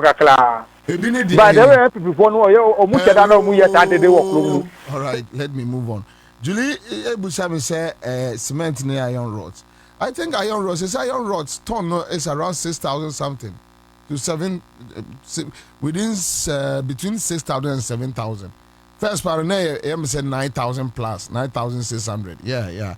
So Julie check it. Ebia o abroach into the OJ iron rods do sika no busano. Hello. Hello. Yes, sir. Commander. Yes, sir. Good afternoon. Good afternoon, sir. Mr. Philip. Pacho, thank you for Yanko. Commander, we tell them near my boy above. I said the way I can. I don't road me. Can the board by the above from fan. Amazia uko ni mambo akaza weniji kaka shawo no sanya ho sisa kaka ya specifically there na ukoto ya unim say okay so margins no say na tie oh mi koto we ya friends that people to fridge ni bi fridge o market ni ba na margin ni geneso be say zia mo be say 15% defiso because first no be nyambo a be nyane be say 3,500 by say roughly 2,000 about 2,500 no and I'm going to be at where come tabletop fridge no yeah right brand new yeah brand new any home use man go to la paso hi la pass from home use okay la pass from home use la pass home use ya la equator but commander hello commander yeah but you asem ba ko bi na mpese me bisa but service California to who am state barrier na oh okay state barrier wa guys so who are bridge o de be ba Ghana ba state barrier na say dem no California so on ya ba mu ne be da in state because barrier you bo nka for o mu wonu dare o le second way ndu wo ase wa gyan wa we sika na wa gyan ti ensi no wa bridge do president bi oba be dia picking for that be wonu all right family last two Richmond Yaira Sunny say 2024 iron rods net 9,600 and net 7,600 okay so like difference 2,000 hello Commander yes sir your friend me original Tantana Nungwafu nyina captain Commander yes sir Mechia de la Edem na Mechia Jua Sama chairman Commander on bibi yeah Mate me use Toyota Yaris na me alternator asay first ne kura na MPP wo mukuru ya ekono nanka ye ton of 450 to 500 enu anko me koto bi 600 na sema me kan se na leta ni board ende do na tesuma me okate me se krache wuntimi nto ana wuni ska fatuo na obi be ba beto enti de na minue bi no commander she mumu se mu ho ide betimi ne ye papa John Dramani Mahama aka because petrol so no wo munya mfaso wo dora aba form no aboso ka munya mfaso wo denkina wo mu niema de wo mu pese o mbete so a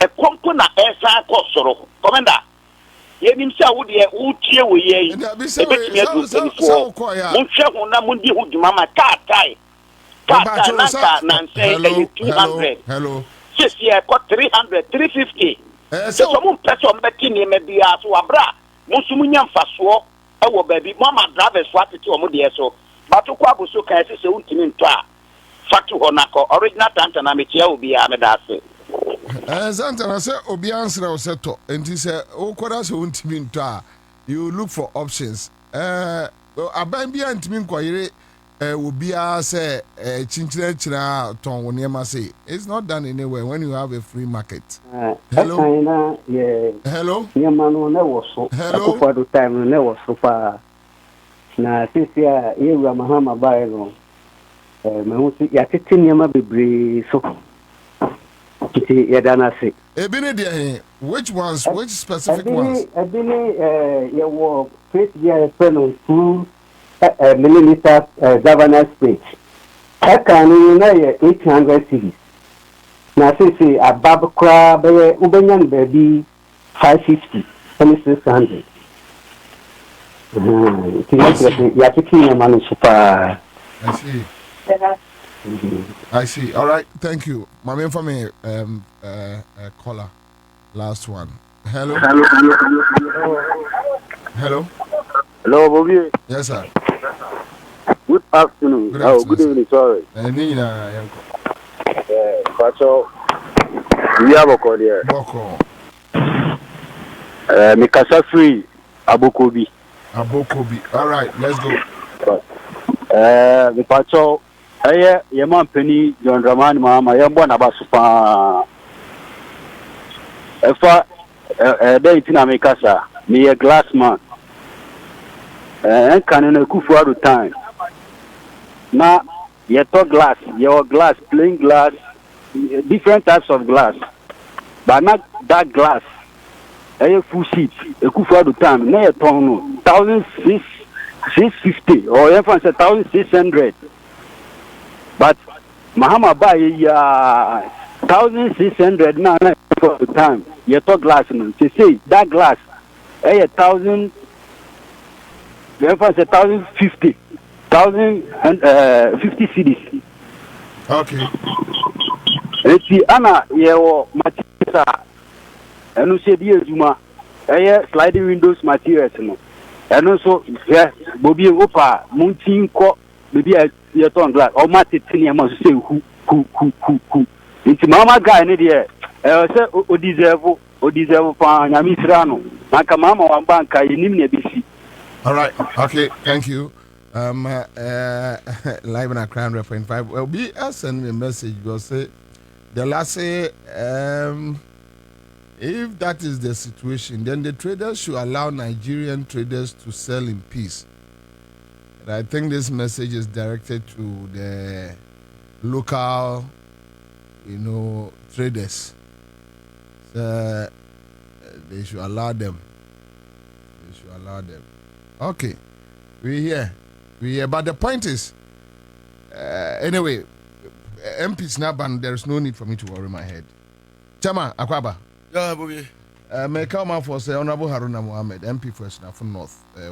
But Honorable, we make on the street. This issue about now. I'm out for fresh say, Rajo Mahama NDC.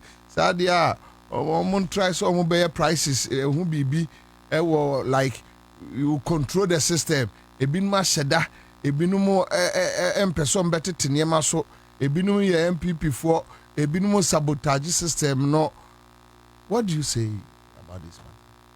Yeah, Mina, rapping you the MFA Kunya, which now, my chair with you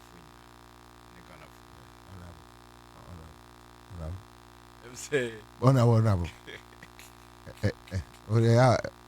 Maybe young boys here, Jay-Z for a say bucket. Yes,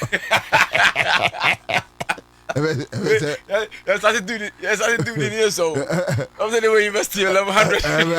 Say bucket. Say bucket.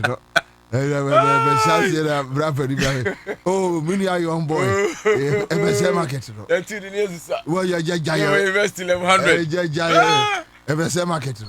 What's the watch it? I really like you. I'm saying, Ghana for no media, the man say, be a modern man. The man come. Tia, a friend for the Macua. Now, what I say, I say magic. And I cost Ghana. And to be transient, say, eh, now say Ghana no. Now you will be a obey me. I say, and I name Uncle Yesano. Ra, unim. May you be a metaco, was a honey could divoire. A honey could divoire. A bepa, so far, far, mem, for Cassa, a double coon, a sem diviso, a watch 1 hour 30 minutes. Oh, really? Yes, Timitako Hopa. Unim. About 4 to 5 months ago. Now, million could be into the sale of more rice and yellow. Now, said the making a farm. A war Cote d'Ivoire. I wish some reno, not a 1 F4. Bosumina, it we shall do your not of far from my side. And a customs for never. A season, a confiscate. We are winning. Sadiwi. Brian Brown. There no crown, no, ya bemuno. That time, any record on that, or ya foot. And ye bem, no crown, penalty. Ya demand. I thought you saw microphone. Penalty at the man, my uncle. Now, I have 250,000. Then you say, na anwana efu Cote d'Ivoire ti okofa aba no na akoyeso rapanye 5 months down the line sa anwana efu ewo Ghana si Cote d'Ivoire ayene omumpo ana betobu ha e di Cote d'Ivoire wonim se ne koko a na emre bia so koko smoking udu Cote d'Ivoire border so a na Ghana for e di Cote d'Ivoire no he said I have vice versa ene koko bag bo eden e wo Ghana ha sika wom e wo Ghana ha e see the usual Cote d'Ivoire koko price na emre bia Ghana for if e di koko efia ene se oti so bi Cote d'Ivoire ye ko tomo Cote d'Ivoire de aba ye ko to anwa no etwa anu time because within 10 months and 9 months e mo a na ye ton no 1,000 Ghana cedis 1,200 Ghana cedis as last year by 650 and it's 600. Isn't it amazing? Very surprising. It's here I'm going to say na dey magic in pa na erajo mama eyusua ama enema etimi turning around all of a sudden. But they be complaining say a man for entity or money maso. Especially the NDC supporters asking why say a buying bit to me I take charge of a year market prices and I hope you have heard this. Yes. What you say? And a bit challenging.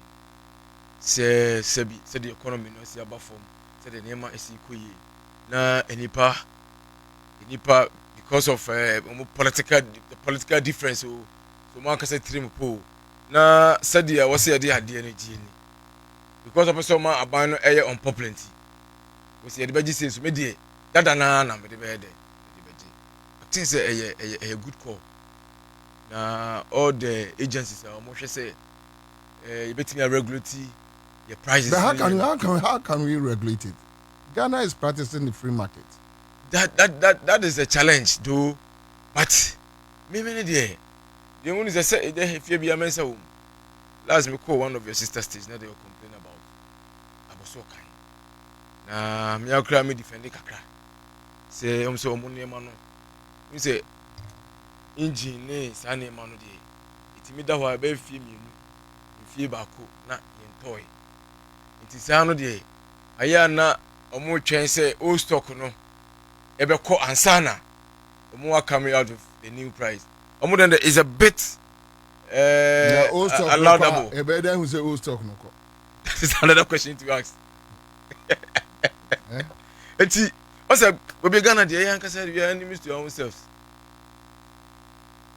Yan kasa na uko me pese me bobo din ni market bia we obo market sesi ya ebe ka say NDC for no one start inti be jane sa enye ne no start sad because Europe Professor Mod Bahofro nyina no ya some krunkru bia we Ghana ha market kese yesi bo no automatically obo no atete so enso mo still politics inti ya de be ejina na ebe den ebe jina ye nyina ye hu bi but the nyane say Ghana for difference then I got dollar a friend say exchange rate who costs a sika can you know say would you crowd tell you 12 months 11 months 10 months down the line now offer dollar bakwa now when you Ghana sika no 17 Ghana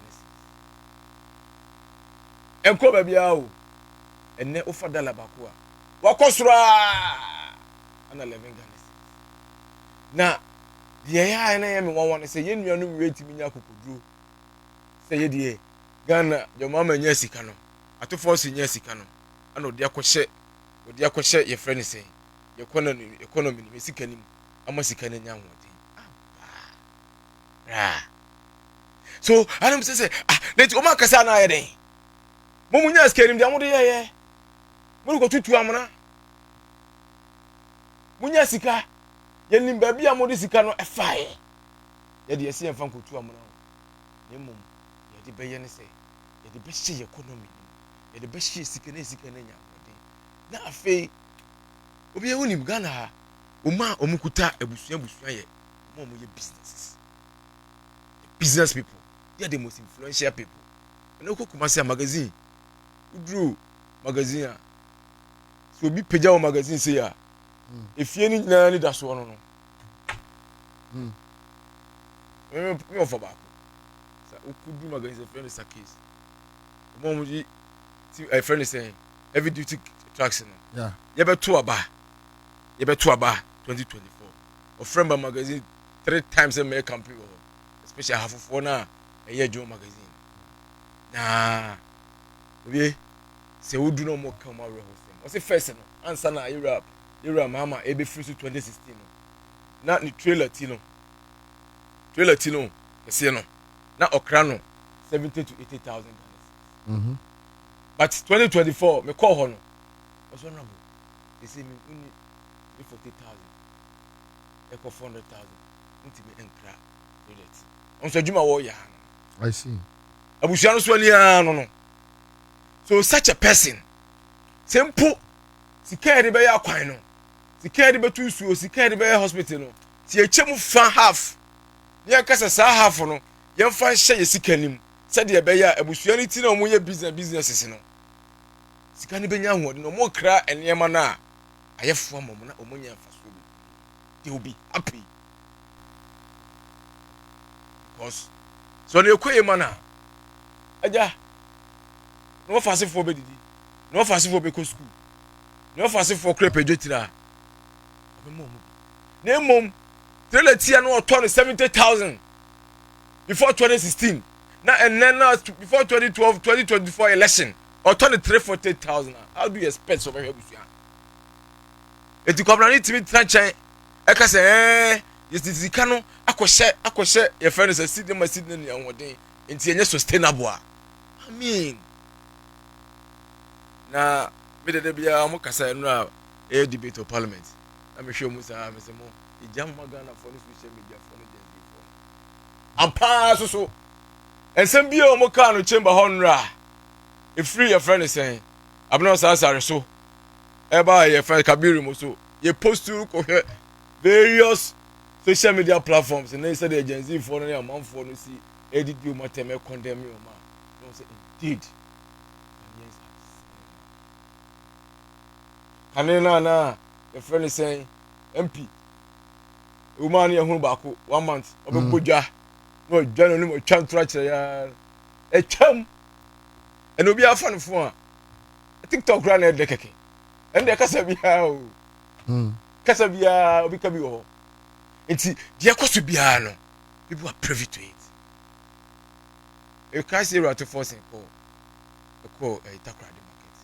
I was surprised said na emano esi ebubo basic economic indicators and the dollar you say and then otomo ne ton 1,000 cedis and you ton 600 Ghana cedis and the petrol na first no near to a liter of petrol 18 to 19 cedis and you ton 12 cedis e man na ejomfo man na ebubo sa ni nyina no profession social it will be omopa sabi baby am wona am hwe am de am tutu mu no ma no nyame hu and posterity be a judge say ebo ne se fata say yem fanyi sei na say also wo de beji sei a Ghana for na kasa cause the ma ebo so titi bia factors and indicators a ema enema eba from bia no obia nim say anya secret ayo bia ni wasam say na petrol so and the dollar ye ni say and the way eda say and the inflation they say single digit inflation from 23%, 23.5% in 2024 to 8% in 2025.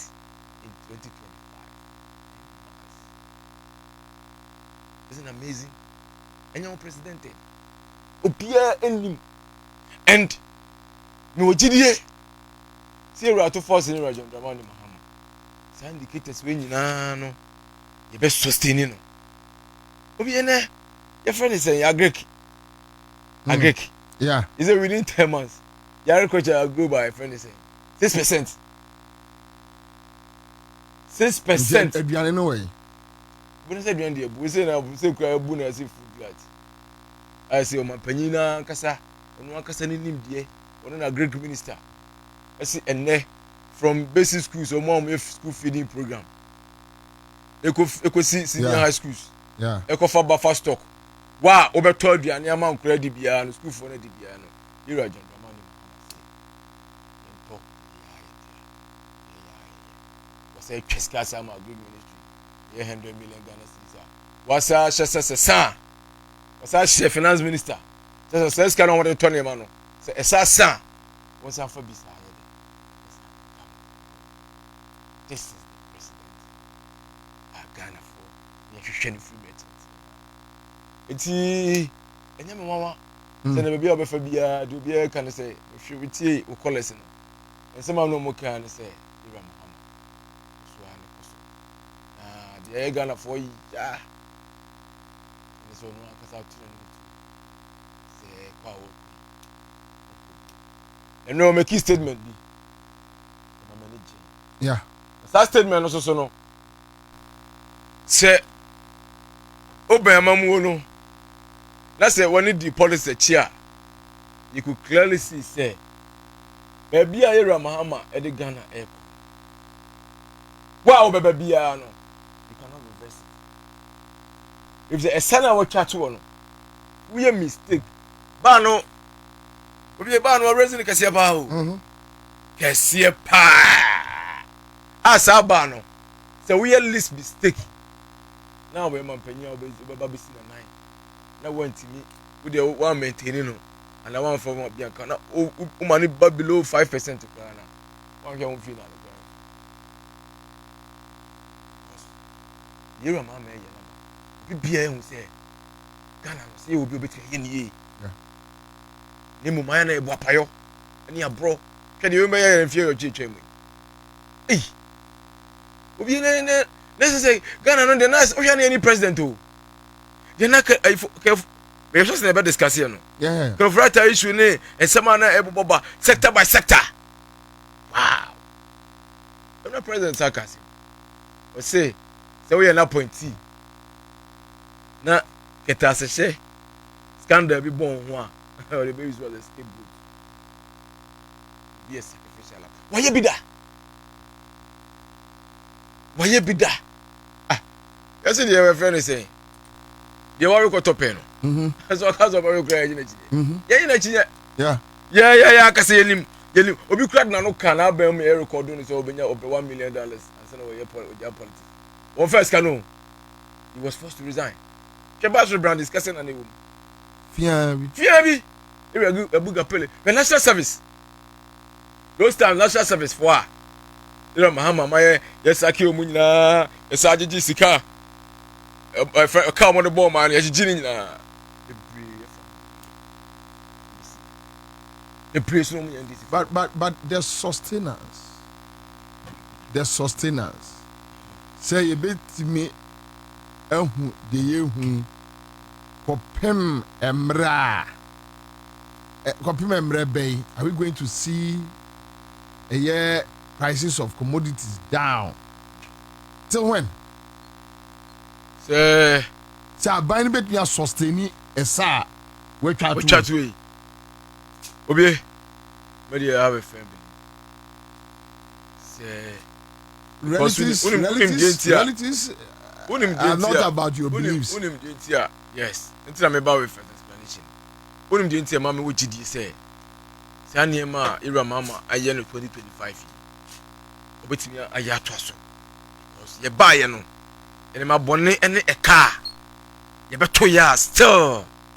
Ya survive ya making impact no. And mamma who yet ah Obi ebia na shocks beyond said that may hit the economy no. Oh, ebia ye fa de sa obi e shock ben ya COVID-19 e no kwa na bo aban atwa mu ah o ma nye COVID-19 ko 2021 as 2021 no o ma nye hu sika ko fem samre yeah COVID-19 ba ye don't support ben na yenya sika ben na yenya every COVID-19 ho e wo Ghana 2020 election na enya COVID-19 ko mu lusu ye ko mu lusu poto. Yeah, 2020 election. Yeah, 20. Yes. COVID-19 no, emamra for this ka ebe share economy no. And na mom, edu be no mo cheche nuane ne emo ne ya de ma ne keka ho. Omo je ho levies ah ebe pim se na ba papa ba se no. You overburden Ghanaians. Dear Bill Abesaka, Russia, Ukraine war. Russia, Ukraine. Now Russia for now, Ukraine. Russia for now, Ukraine for now. No more contact. Some many who said, currency. Currency. Maybe no more inflation was better. Exactly. But yeah, now you want one sub-Saharan Africans and West Africa no one. Yeah, mum na yes. It is a shock now. What can well, you need the Yakupon deba. You don't know what nature have for us. But as it stands, me who external shock be affect the economy. Since time memorial, ABC Sammy. Not need flimsy excuses. Chena mo kani nyina na ye ensema sabi na ensem hunu na wuntimi normal na wo de kwese okachi wuntimi nso normal na wo de kwese okachi ena na omo ye no mo pe reason bia to back their failure ba woni say dem kan ye no and the Ghana for Ghanaians descending Ghana for any Ghana for any the enye and with 2024 had a shock obi na wo kase be sustain no na the rate force with the budget near share ECG the revenue generate na omoba public accounts committee na a car omobo yes 2025 sabi na obia there was nobody in charge and Ansah na class 1 for me na ebu o man na sente sa dia na say na te say ya dwebone ana no mo dibu o man no na covid aba ina ya fatisi na covid ele your friend is covid sika yi efio covid-19 ya your friend is levia yi obi unim sika afibia ede begu individuals any friend is companies ebutu sa sika na ye free no afibia sika be go back to the individuals aye more than 3.5 million dollars. This is sense kana na omo di na no kwa so honyuma be na omo di dia pa na your friend say adi titiri pay pa na so sika omo jeje enye omo kofo na na tete wa Jesus ka no that time ko airport o man na your friend contract am omo ni ni mo man omo yese en na ehia wo ba woni and then this abai and you am yeah honorable senior colleague when I run Kwaba I'm say yeah film class any day and you come dey we do budget bia say we dey na real electrification omo boss onim and this about kwan na ban e ba we say ye tretre nkani e mokoko be bia nkani a from 2010 ABC 26 men kwa men person so yes na full of electricity coverage they extended electricity to more than 100 communities fresh communities enya hanko ahun it was a general policy honorable Ramsey ho minister so be Canada opia me constituency ni so it mean more than 100 communities are yedi enkenia ekoye eno na ye just campaign abesi samli na nu abandon na ba ye we need no 8 years no near me constituency baby omo den kania ko fresh na in return I see yes a fact sabi yeah the be am kase won this abadi obo ni koku ma mo and it's true especially the be do dia koku ni kashi ni ade ade the one na ye ba focus on sa wo pa na mo ne mo kase ya prove me 50 community fresh communities are first lot in 25 o ma be home be area we sure say next week no contractor no e dey no ma be ba abestart e ba ye 10 months between document na check first lot 25 communities fresh and Kenya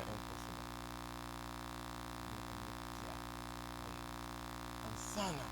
So the moment Puma, Procasima, Kenya Kwabat, almost as if you new site, almost as you in Yabino.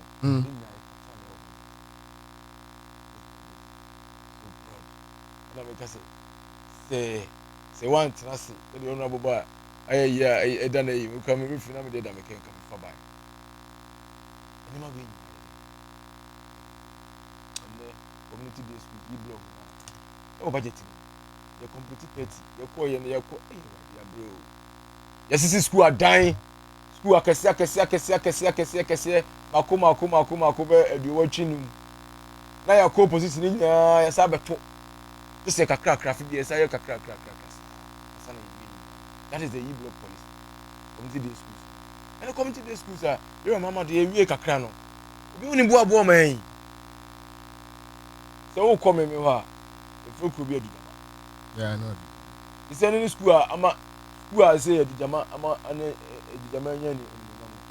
Mamma be. And Mamma be.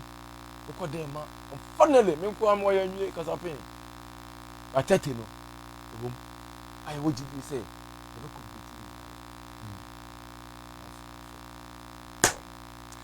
Honorable Mercy about Chebio. My mayor and check your mom for messages on Modia Bakakra on your Facebook page. Frank says the ministries are not getting their allocations to work effectively and efficiently. In your first budget, the finance minister indicated 50 million for Women's Bank, and yet we don't know where the bank is. In this 2026 budget, the finance minister has allocated 400 million for Women's Bank. So where is the first 50 million? No, I'll tell you what can I say. Raymond, anyway, Commander, pressure must be mounted on the Ghana Traders Union president for him to call upon his members to reduce prices of goods. In this country, traders associated with MPP, like Aboso, Kind Spare Parts dealers and Cantamanto traders, have refused to reduce their prices. Okay. Kwabena then says, Commander, the government should just select some of the loyal importers and finance them to import spare parts so they can sell at reasonable prices and leave the Aboso kind guys to sell at whatever price they like. They are buying them for taxpayers and inquiries. And I send Aboso kind for taxes because it's got to be master private for us. No, or no taxes. We now don't go to a tax the infant come away. So obviously, I mean, Frank again says people are not getting permanent work to do. And they are telling us commodity prices have reduced.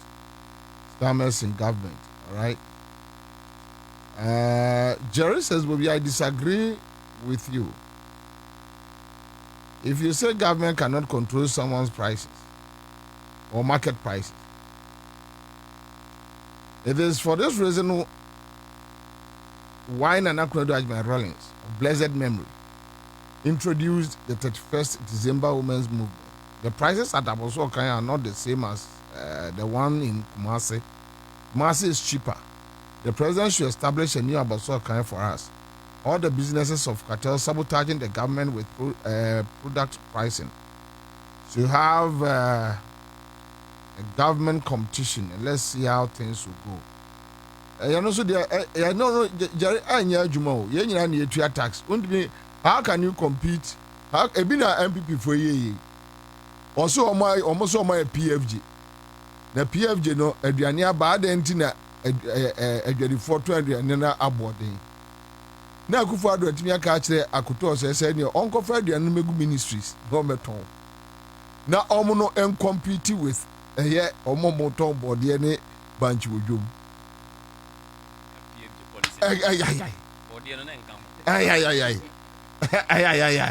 Ebi na mo pesa Joma amaye. How can you just take because Aboso kind for to taxes? So how can you just take that money? Your money to be no. Say who they babe compete with mo. Any catch Aboso kind for say free necro many mo taxes bill. Mo amon father mo faja de mo be. I mean how do you? Vida says, Bobie, please kindly talk about water issues at Committee 25. Yeah. Very bad. Very horrible. And yet, Maxwell says, Bobie, if Ghana is practicing the free market, then we should allow Nigerians to bring in their cheap goods into our local market to reinforce price reduction. I agree with you. Me I've been saying, say, Sua, we know soon. And a China 4G market, and a Nigeria 4G market. No, I think it's much ado about nothing, because they say an ekaya ni eni anomonkwa wo mu buyeku. Eni so be betimi di bibia free baby aba na mesumenya bia to a. Why not? Now even in competition kura na we say. Na ya jai market ni nyina ama o. Any say ni obeku nipa o. Anyway, Mamika man for Honorable Adam Suleiman, MP for Tyne constituency are joining here. Honorable Kwaba. Bokwode. Unim say yes and Ras and Ansah road na me ba sampa na minimu du hun komo no. Yes am robbers ko attack various traders including military cars ewo kwan so. Em say me ba ha na me no ka sa yen corridor ho akwan ho asem. Yeah. A couple of months, almost a month, former minister, a former MP I think former MP I'm not best attacking. Kwani is so terrible, say, of too many areas can't even go. It's at a slope until you compelled to stop.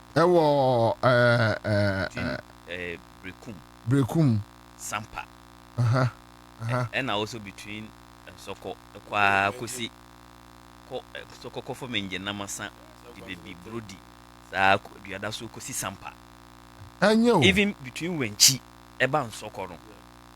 And this corridor, cashew corridor. Until cashew season, for instance, a Kuafono at Tofono, how could you see car? Omodeko, Emma, Habono, Ae Sampa. Until be a Beko Sampa. Na Okope, middleman on Beto. Yeah. Accra100 at that time. Armed robbery is so rampant these days because acquiring your one critically acquiring and thankfully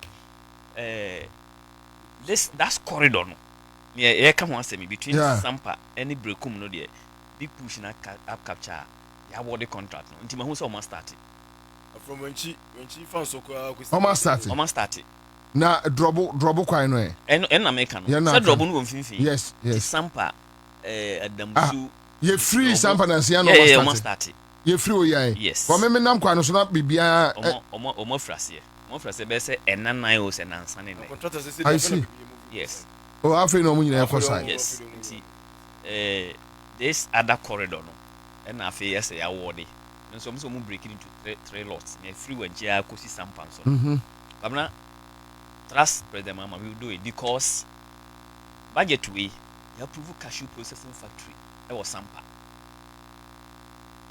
Enti say the cashew processing factory cost Sampa. Now the factory cannot work because Sampa factory cannot feed the process. I will say be free banda, be free time, be free wenchi. Be fast so. And then free German South, a free Doma West, ne Doma Central, and also be far the other corridor. Enti there is no other means but to fix the routes. Me say 1,000 kilometers of road abaya say approve of budget we no that corridor no so e be come because it's an economic it's an economic area. You can it's not just social, it's economic, and abaya nkasa will benefit, but trust President Mama and that's the only way we can maintain the Bono region. Fixing the Bono roads, that's the only way we can maintain the Bono region. Because the entire Bono for 2 MPP pa no ya kwan na omu jama kwan na e wo Bono nyina asai no Kwabena anyo me say akwan asai e wo Ghana na Bono kwan de terrible terrible nam sinti we na Honorable Suleiman na ne Sami Jamfi Erikaje Chasako wa Sedun Ketia Kwabena na monam so we azu krom no ba Ahmed Ibrahim I can yeah. Kwan no say you free on into Akufo-Addo yes. Enti yes aban papa aba. We will deal with. Wanya 2028 enti ase. Yen nyina kura enti enti min kogina ho bio. Abana say yen nyina ya anya, obehu say yen sign ma bio. Enye kra. Ano se. Eno enti amunya 11 1 no. One okra say nka mutai gifu. Na one okra say ye dia. Ena BBC wo ho drop ho BBC ye. Say na ikura ye. Enti nka 12. It was a big statement from the Bono region, say, Fuado, ya bro ne na da there because since 1996, MPP do omo be share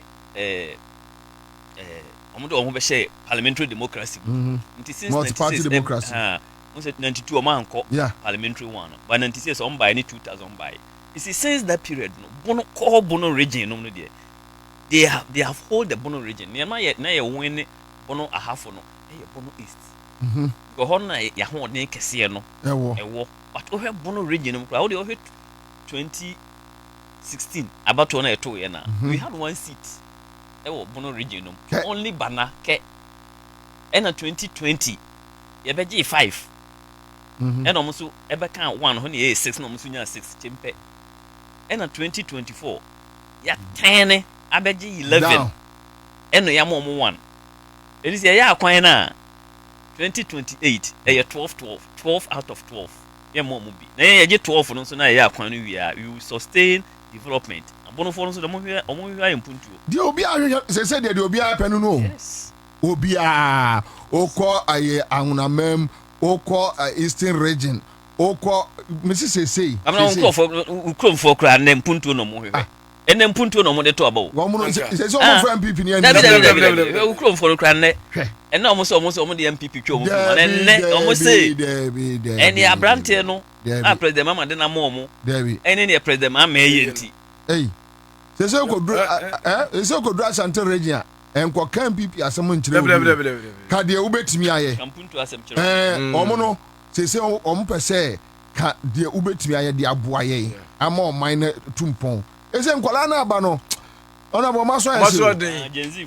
no because of the smartphone any early stages ne mo hunu ntino omo ne abie ntem what you say because obi wo ha ofri emfa ne say Asante Mampon ya be wo no nkran ebi oni Kenya ni kura ne wo school ana oni Uganda ni ne wo school ohun de ekoso won krom what you say in the nipa we say o say vacation okoni krom na we politician wakọ na o jina na wo kasa na full say woni kurase ni na kasa agwa social media dey abeboa dey wo ka bia woni masam kwa interesting on population so youth population about 65% of entire population no one will take over you say ya dey yeko ya say population na aged youth population 65% into one it is saying dey we leader we friends MP and a political figure bia na we kanina no me nema de haya ni de na nanom ye etwam obi ahia me say be kakra ye tikroma na voter regime to about NDC ama Asante region to about MPP ye tikroma and we should get there ebema politicians are steady nti so ba afedi enye ne sign crowd nanka ahohoi kwama nanka ahohoi so say what so mo kakra de I stabilize I won't popo no akwa because ubaka ara yango yo kwamra me da say me chia o no ma chia watiefo ma chia me nua odi kan o manim e wo ha abna me te say o kan budget ni amamu asem na amamu papa eni say wo hu say o mana ubu no challenges e wo mu ni intimidate enyoma ebesi challenges na no aba na wo hwe consistently mfie nwotwe a yenu mo MPP fo bedi akonwa na consistently problem ba kon e face no eno a afi na ya kan da bia say ya dig hole ene da bia ya ti hole no problem de hin na e face wo hwe mu se obi say oh enti say enyoma na etete ba fam no is it sustainable? And he said, Ghana for your concern, say, and your money will cost already. I am part of us because the beer your man will cost. Yeah, they are fun normal. Since when I Ghana for who say your man will ever from MPP for Ukraine yet to abano. Oh yeah, oh, and your man de Ebekoswa Kosro. We are saying Chibium. Enti nyoma na de ekwa na na ba ho na be ba nyoma be ko fam ene omu wura fie o enti problem ba kwa na e face ba ha ne se enyoma bo ekosoro inflation ne tosu mienu eye ye di sika no wura ba bia ensese ye di wura na ye gya ba bia o di wura na me no kan kwan asem ya kwan e wo ma we mu nyina asai enye Kwabena, but we found $400 million to dig a cathedral. Enti sa sika no se ye di wura kwan mu a enka onje ni se productivity be kosoro amatemfo ho ato mo enti one thing na e how my we mu pa ansa na president ma eba no e reckless expenditure e na enye cathedral no nko a wo de hwe all the scandals hwe ghost names a ye de wura national service mu hwe signals bureau enyoma akoso wo ho na say na no me hu Dr. Baumia ewo Facebook will say one of the social media pages. Na na you say AI. Na generate. Or can no one some sending microphone sika. A form one sase no e dangerous. And it takes development away. Canada. And unti reckless expenditure sika ense say ye di no ba bia ye di no nyafunyafu na ye jai ba bia e dey returns bebre. Afi na to so bia mu so ni say ye si di no. Aye hata enti adwadefo bre timamufo bre na depreciation cedi consistently sigdi e call for more edu ba be ebro 2 cedis per dollar e call ya kodu 22 eti baya almost 20 cedis yes 20 cedis e be me be duru 17 cedis ansa na ye be je akonwa no enti cedi was depreciating afei OPPPPP e can many yen public debt condemn omo be fa na 120 billion omo free so no it was almost 761 billion nominal but our debt to GDP there say your domestic debt exchange program na buy ya na ye ka no debt to GDP no is almost 92%. E kira say ye gigi sika ni nyina ye di mu 92% e kotua ka na e ho nsi ho na ka 8 8 million na be we dey enya 9 pe 8 pe aka 8 pe enti na e kan so amene yen afei ade ba kwa na e wo man we mu pa na wo hwe public accounts committee na wo hwe local government committee abandoned project ye free project na se na ye de sika ko wuram na afei memi kurom e free badu tanso junction e ko badu a kosi domase yesu nyano west and this time no ye de kwan no ma kokko roads e for me kwan no etwa so for me ye gutters akasa ye de prima facie no tuntum no begu so MP ba no mo say kokko road into mo hwehwe kokko road so e no mo jai kokko road ni nyina na asen na ye se ye kofrase ya enti ye sika ewura abandoned project mu project a ye jai to ho no hwe e-blocks me ba na me ti se me ye kan e-blog asem e-blocks a president mama sisi ye nyina nkofo wo ja no ho almost omo ye dan no but you heard Napo no yeah education minister no tutie Napo yes aponchire ni wu a ene ehu ne tenten omo anya one mpo oh my me nkasa omo anya one but president mama started 125 agreed but I'm just using one as an example look omo ye sewu a but omo ye bi but omo ye bi ye nom somo ye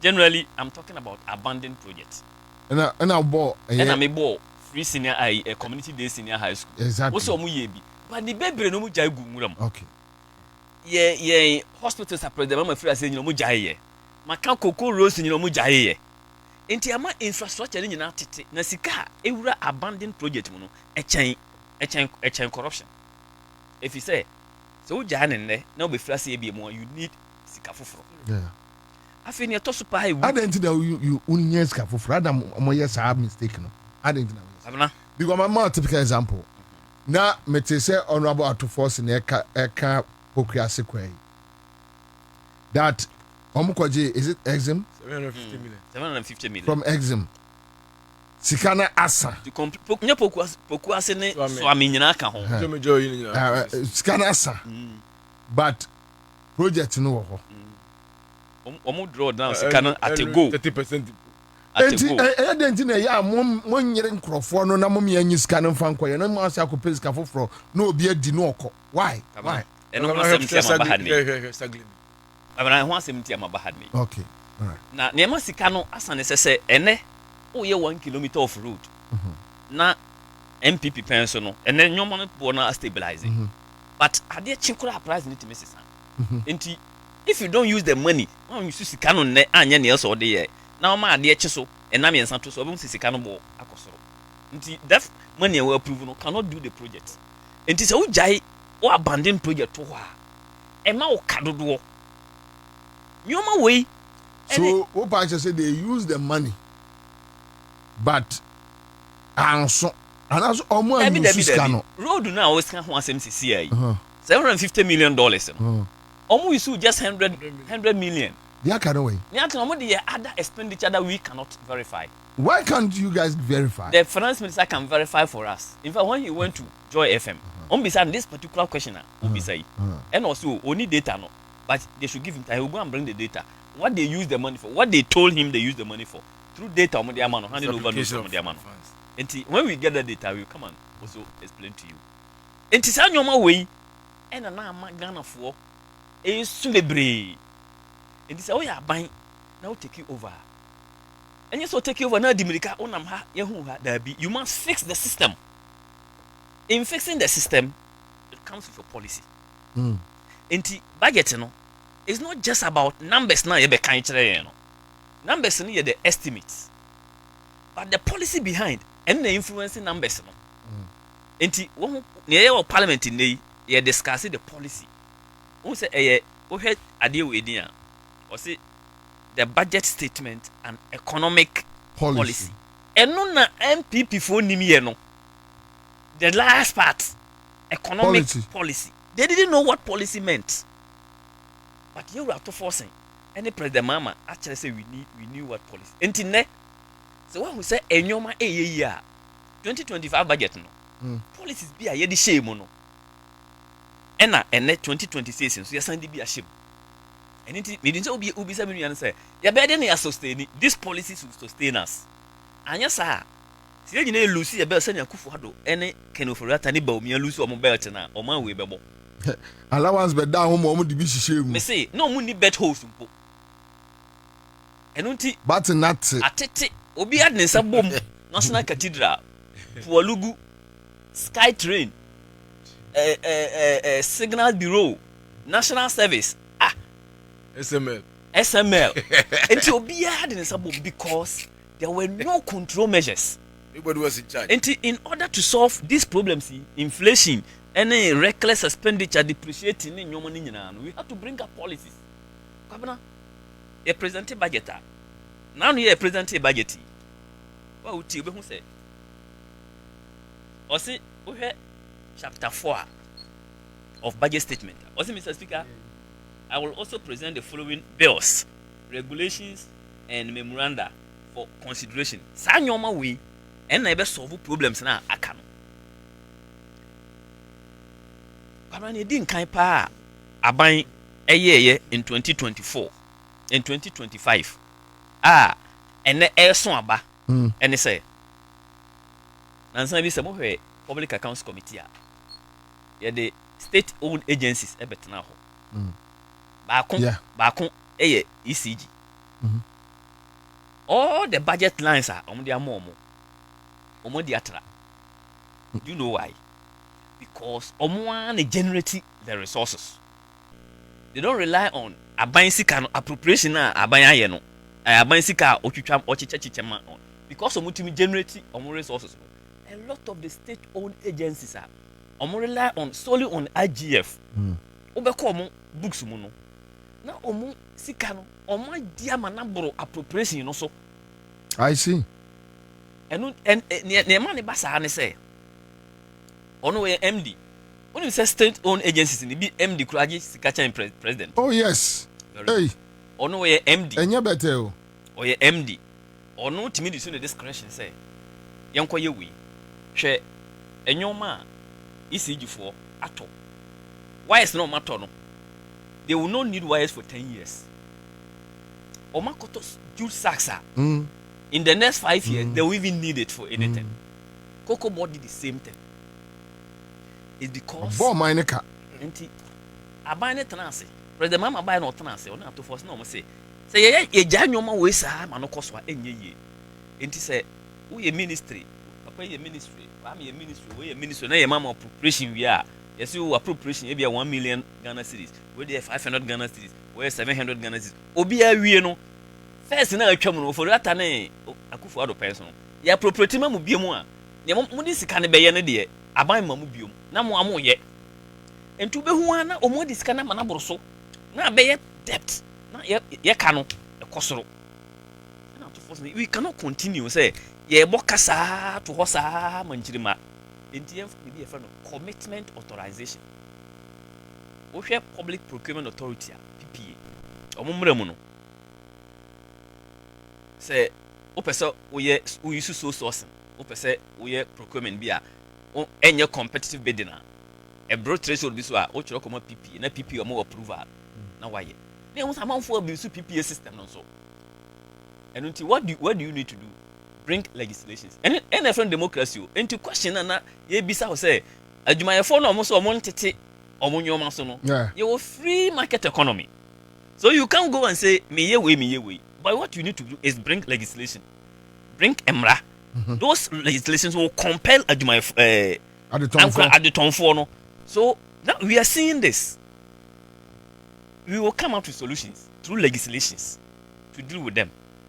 Oh, but the NSU be hard, you know. Oh, man, any legislation ebe ha obi. Enti the main legislation we asem. Okay. Na me mraso. Okay. Enti commitment authorization e say. Even say ama wo sika na ya appropriate ama wate ase. Obi anim say we ama 1 million no. O pese we use 1 million no eto computer. Wako why procurement nyina wi. So pese we use 1 million.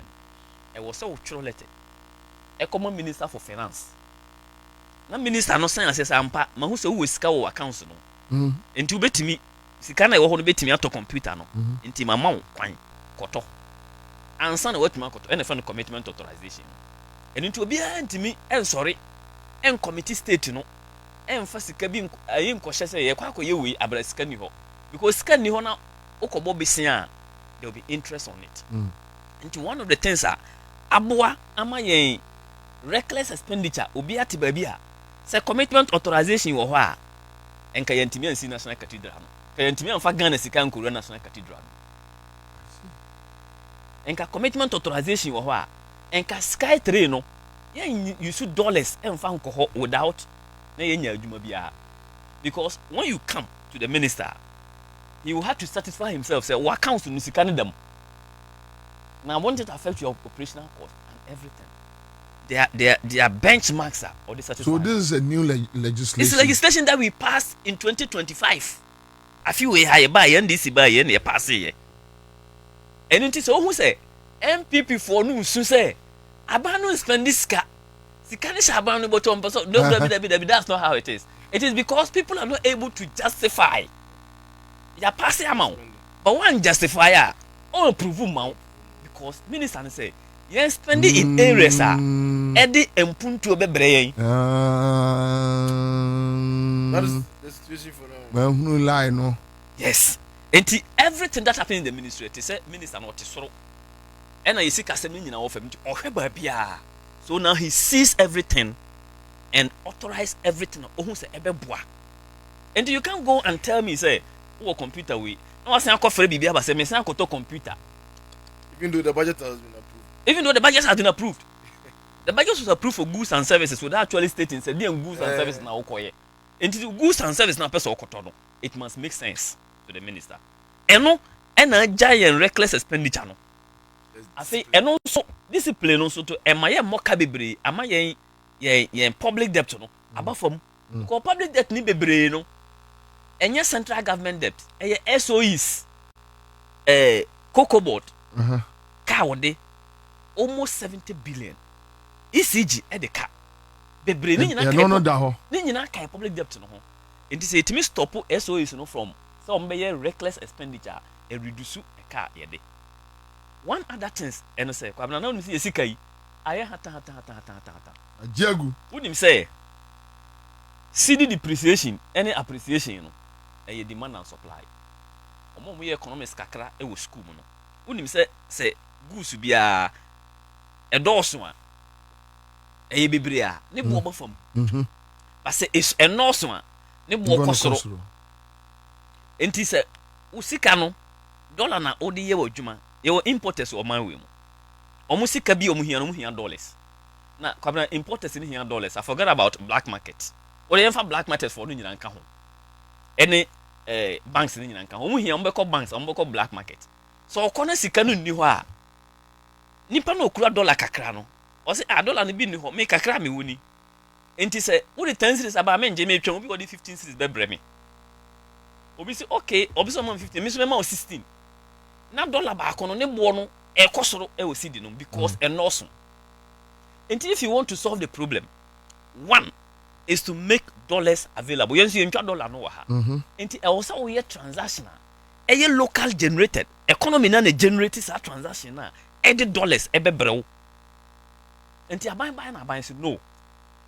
Ye but be ye dollars no. You go school na ye usua social studies ah. You so foreign currency ye no through export. Enya sa. E di goods na export to o man we mu. E cocoa. Eye gold, eye minerals, any timber no asa. Nkrofobia twa ni nyina. Ai. Enkasa. Aban say. Cocoa no. Aban nko an to cocoa, nti ya so cocoa no. Cocoa ne yekutam. Ba ye gold or ye tu o man we mu no. Enya aban no nko an na eton. Ena nya aban nko an na eto.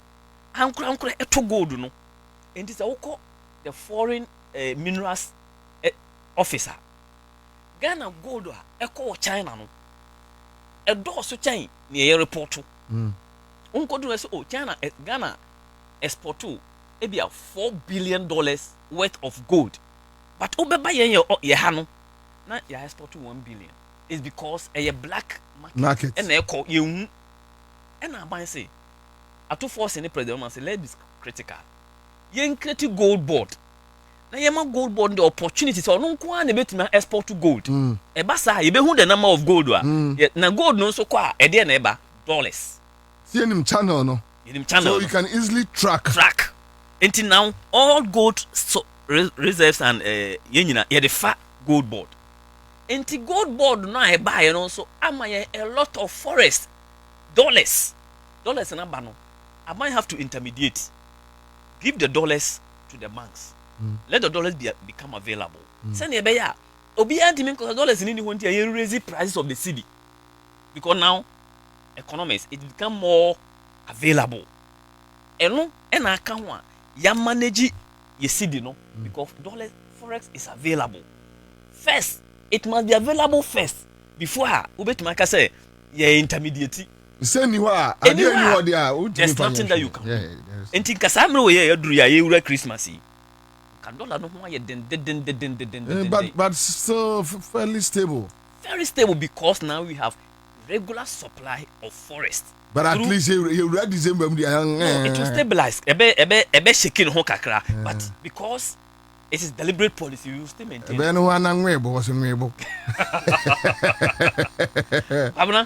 Enti no so boye ma depreciation of the cedi no because anyoma we nyina na affect prices of goods general welfare any sika e be stay in the economy. Enti these are the things who say the 2025 budget have been able to deal with forest issue and stabilize cedi no reckless expenditure and because of commitment authorization so akofam public financial management as you are tweaking kakra na be ya yisika semu no and you betimi aso public officials responsible.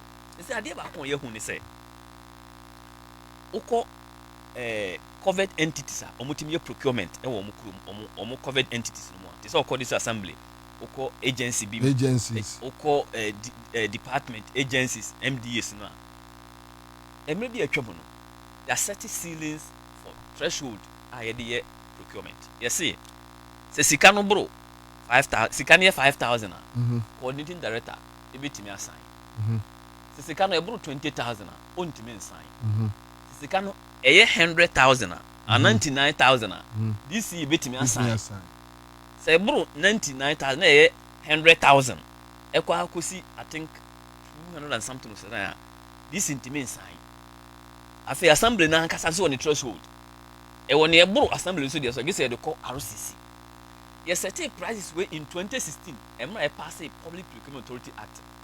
Oh, okay. Enti emfie beye enkono ni ena manu nti se assembly so no ene sesuni classroom block bo no aboro assembly bia threshold so even some 3-unit classroom block with offices the materials no boy dey enti say all the sesuni classroom block ra come assembly na I guess or twenya concurrent approval our region for Asia once in 3 months. So which means the previous law no, is biting you. It's biting us. Yeah. So biting you need somebody who is critical and say, okay, let's change this threshold. Budget to him. After forcing their shame say, you may change the threshold for procurement.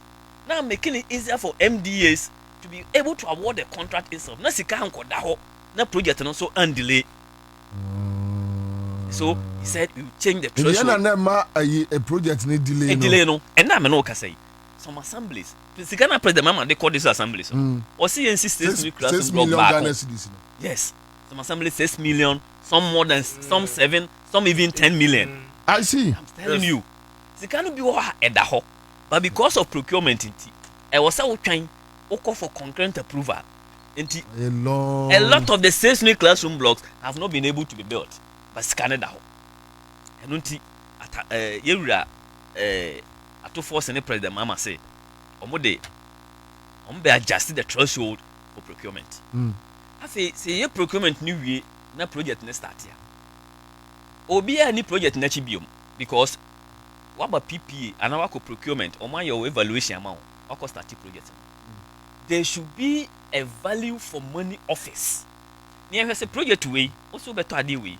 Sika auditor ye no eye sika na ese auditor na wo se bosome mienu ubedru stage we wadru sa stage no because ye mpese ye benya abandoned project ato ho na sika ni ho. So your problem ni nyina no has been that ye ntimi en fa sika nya adwuma within the period because ye dawa na so bi sa hanu ana no afa enti somebody we must start looking for solutions to the and that is what we call creative governance. Abanya onim ne oye enti eno so two way nyina ye de ahye budget we mu afa ye Sunday enwuma maako mienu miensa bi ahyem also eno so ye de be sustain nyoma ye nya no wo hwe baako a Ghana Education Trust Fund get fund kapenda so ene abanse obedi kapi get fund no the NHI India more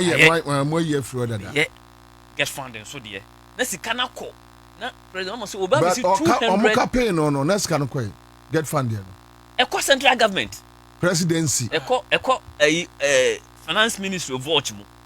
You am the then. Kwabena asem no mo dia wasa o mo sidem. District priorities no. Use microphone. District priorities no. Yeah.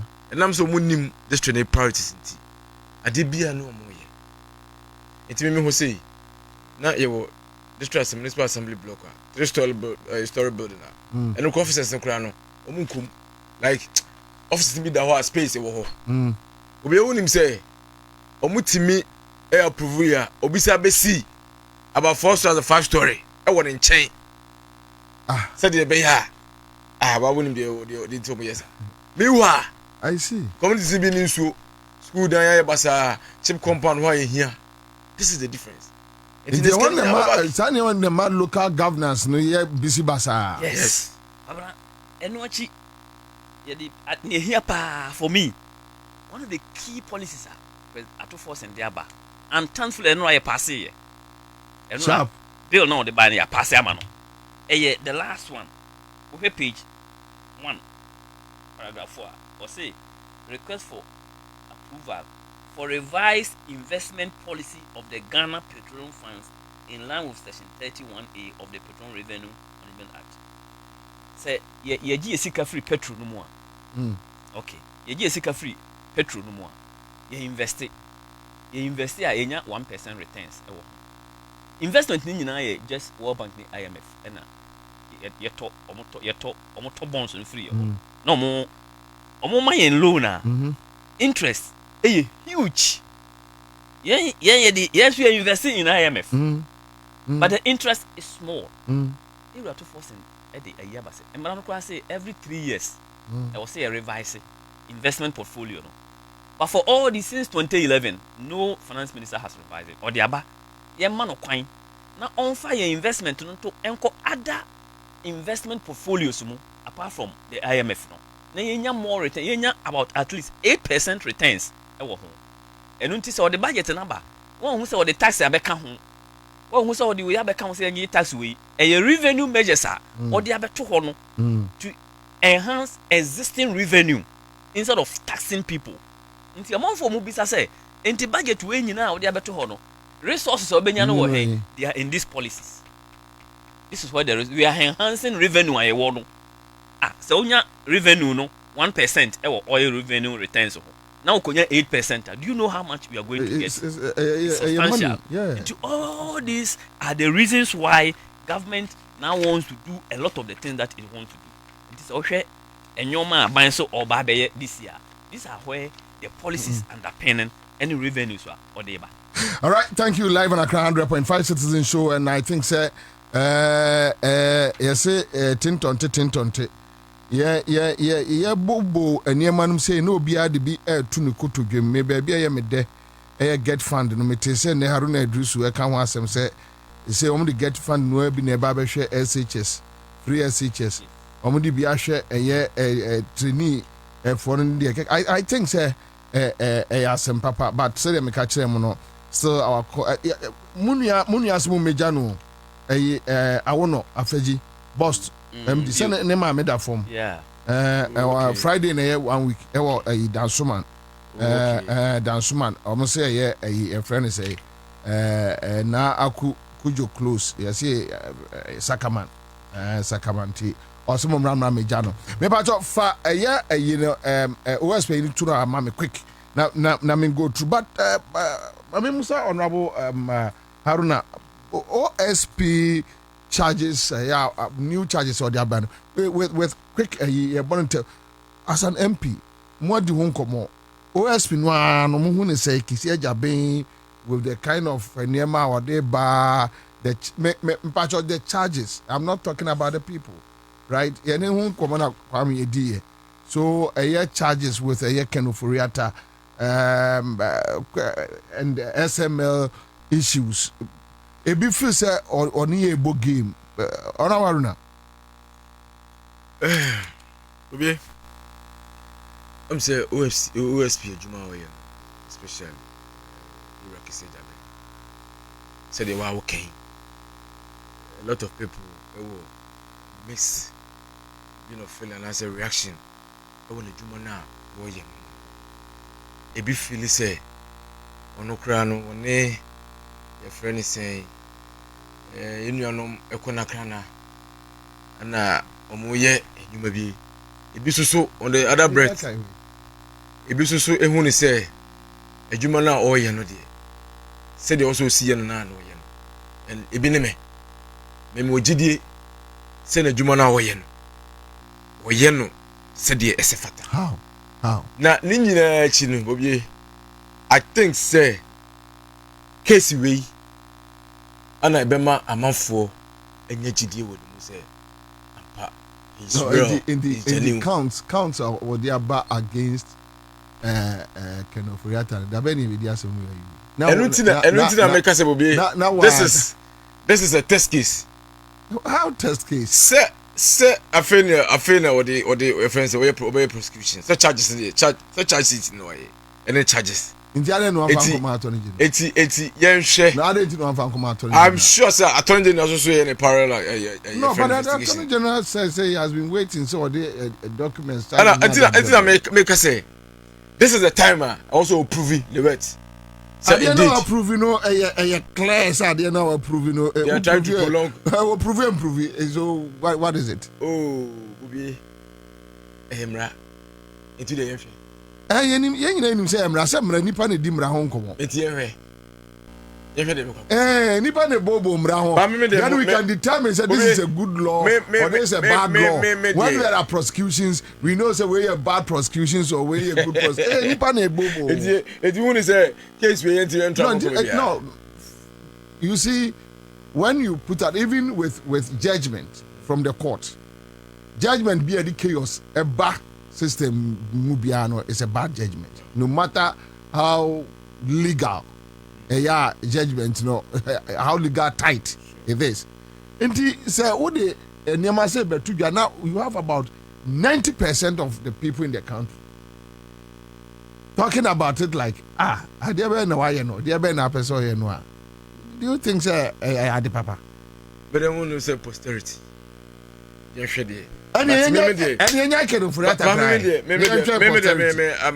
have a fair belief say case you ever do baby. Where? Ever do baby. I think this is the beginning. But Bobie na chino. Yeah. So can furiata. Me enyama kwosone e ka o mabo man anybody no madi ni nyina no. Me fa so bo mo bia. Me fa mo no kempo. Microphone. Me fa so bo no emma ono kempo. Me so bo no ba o mampanya na o ho sa mre no. Bobie anti krom ha. Me hu bi da se senka ye parliament na MPs out of 189 MPs na emube 90 asori agina se minister we die honorable Ramsey minister we honorable Ramsey ko ade ye peno ya cha ya mano you na send to mago ye hwe ba bia ehor no emre ni opa o mo bidi as a minister we MPs adiokuru 90 se minister we die ye peno na wo hwe oma na almost started sa campaign no ye Kemas go campaign na eyoma samre no saban no ho na oma no ka no kra ban no ntina wo munim de na ekoso bonni na wo ye jirima na wo ye enu ntina wo sore ye iti ase no se party no e pese koyi a sa papa we nku ade ye na we hosem ne say omo mu di juma de na nimu nyina no ida say olusu promise and say olusu general election impo chairman sabo su anu wo ye friend say majority leader e was amrenim no it was alleged say sa campaign no come man a strip off the position as a majority leader at the mob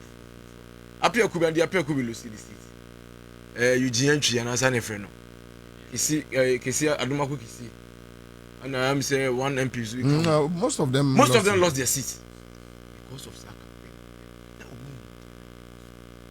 campaign na omapanyin wo ho na MPs be ye check his percentage na more than 40% of your MPs including the majority leaders at that time say the party ne be gina ebenya bra ne be gina na asunti enipa we ye nyina be a party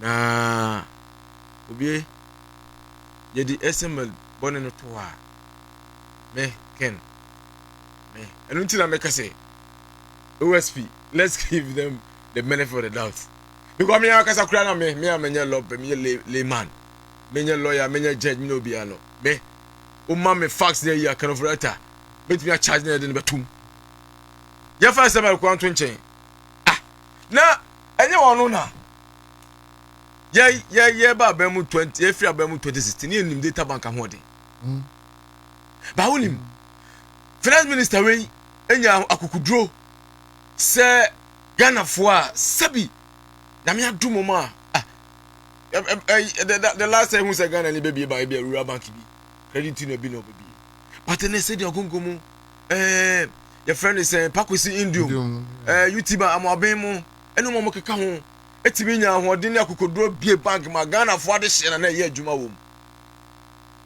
personal scores inim agene den edeni sika odi gu mu banks sika odi mu gu bank odi gu sa banks sen nanka ye wura to force na e wo ho a ka se sika odi mu fa na be sisi sa banks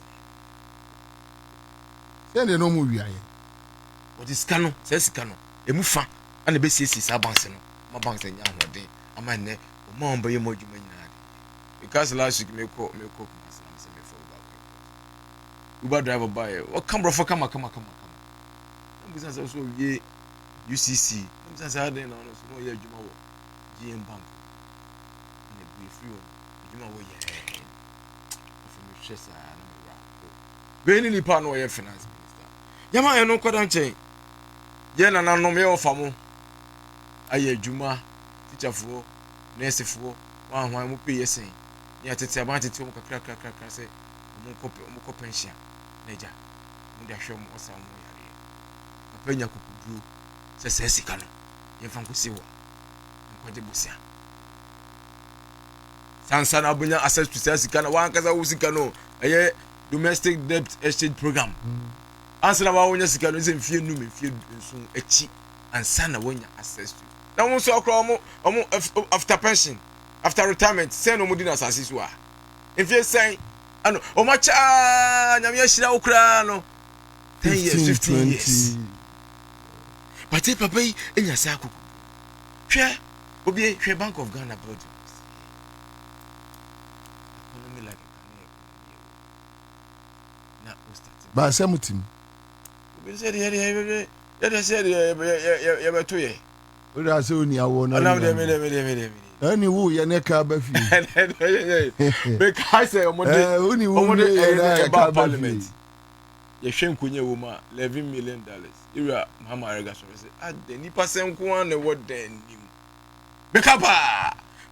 Bank ayesia starting from say $180 million, you be now $260 million. Oh, and some I am okay. What did they say? I na Ghana for Abraham, but most of them say we need control over the situation. Exactly. Yeah, na am. Until Bobie, no tipow. Unim adebi. Me to be only time na Gen Z for no. Ele Ghana for ni because Ghana any Africa kabi mami kabi no. Emwaye e kwa bi so. Nka passion. Hwe cases here okay. Cases be 70 something, 70. Na be na be din nya wi. What is the mechanic say? It's a luntina. You funu ne nipa bebre kase kabi mami kabi emwaye. Ye be di case na an wa 8 years kwa be nya ni. Obi aka we nya wi na afi ye ko SML. But 1 minute na honorable. Okay, SML there. Yamen can fata some there kwase use be ne ka ye furu no ye from as soon as from SML no. Obi company na anase dwumadi a oni ka say incorporate ye 3 weeks for second of rata e be finance minister.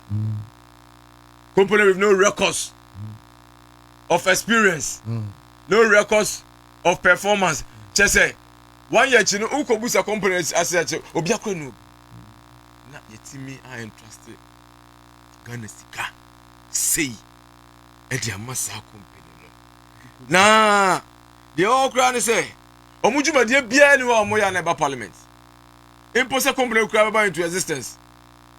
It wasn't subject to parliamentary. Bank of Ghana kura atweska ma parliament na we ne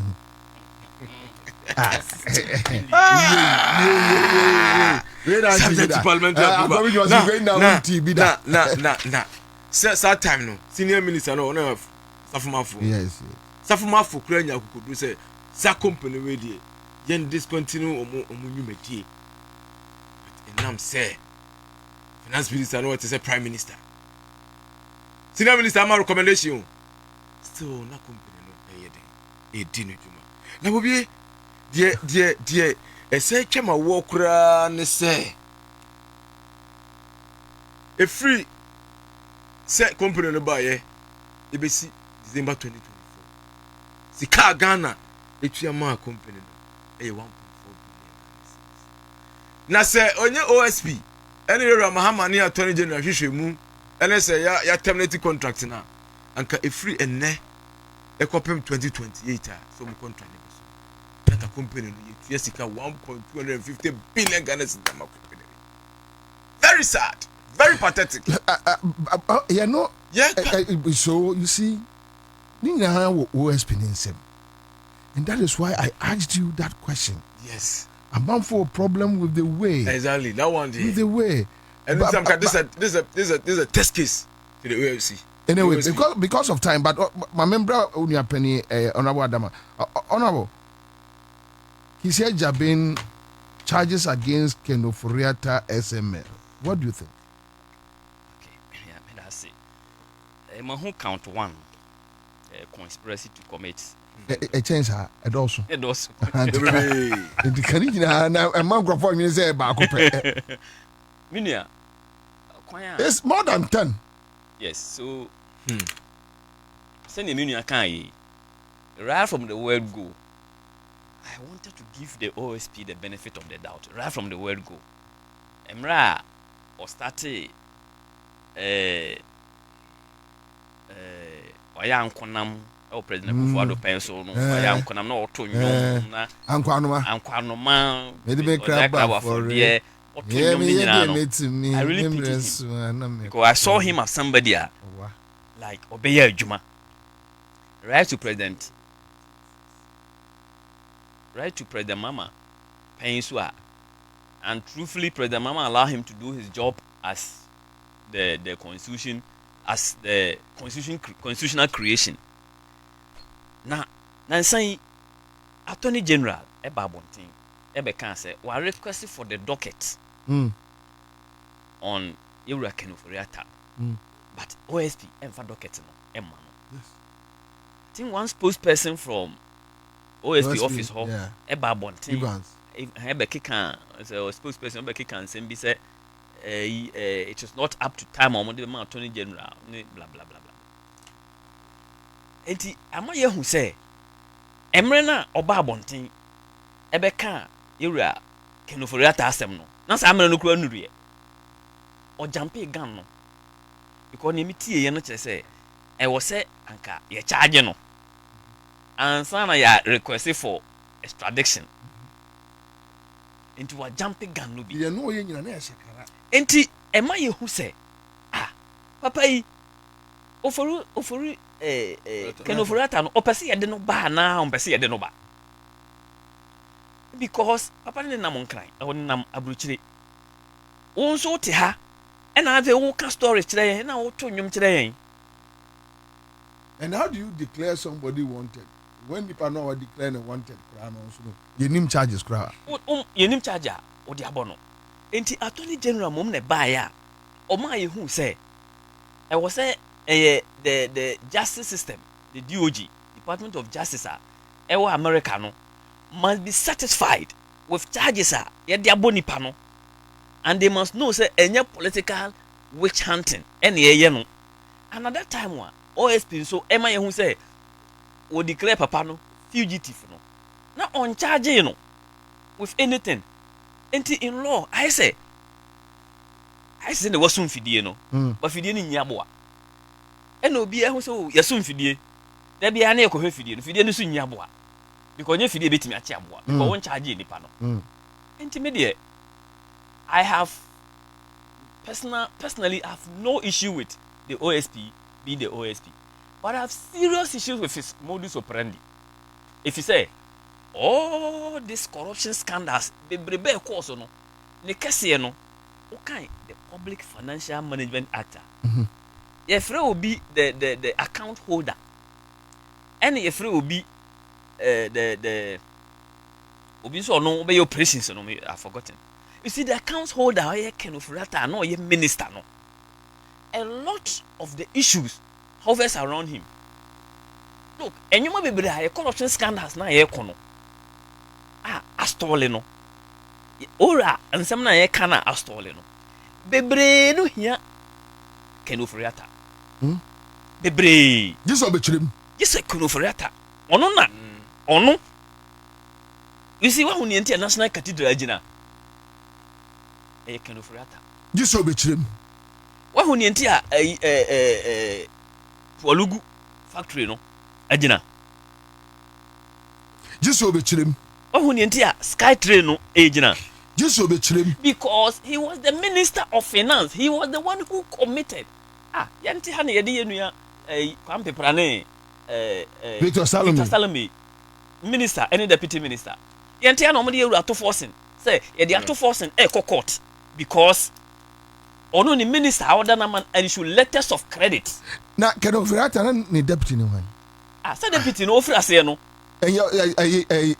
Jonkuma na no call ye. E na Charles Adubu ahen bi no ministry ho, ono no nye deputy. E na later ye dey sticker. Yeah, abno say. Ene abno say. E be ye ni deputies. Na ye Jonkuma ne abana. Ye omo ba last awanti aso omo ni. Na ye Jonkuma ne abana wo say. Omienu na start ye. In fact, the first time, no. John Kumana documents in the one hall. In their first time, no. Na ye MP for Obuasi. Me budget Kokukwati. Ah, the Ken Kokukwati. First time, no. Na Kokukwati. The. And almost 11 one pencil. Say 11 11 by second term. David, there was a bill. There was a bill that is I am said COVID. That was 2020. 2020, COVID-19. Yeah, 2020. Certain normal day. Maybe a fiscal responsibility. No, he spoke against the bill. I am said COVID. COVID no cassette. I said he disagree with that tax. You know, no mudi in free. Yeah, nti ono bako na. Nti ho de omanya nipa bebre ho. Charles Adubu, is it Charles Adubu? So you don't see who the who? No, the who at that time one ono kind of rata second term media na ya banane you know. Dabi ba kono ka ba bi no. Jonkuma na Jonkuma free ho no. E na ye de sika e be kan ne ho. Sika so no trade e na ye de no ba ho as a deputy minister. Nti all the last part. Yes, I'm say no so no enye ye so stika mu enye ye. Nti no. You see, until we are able to demonstrate, say they are the ones who did the transaction themselves.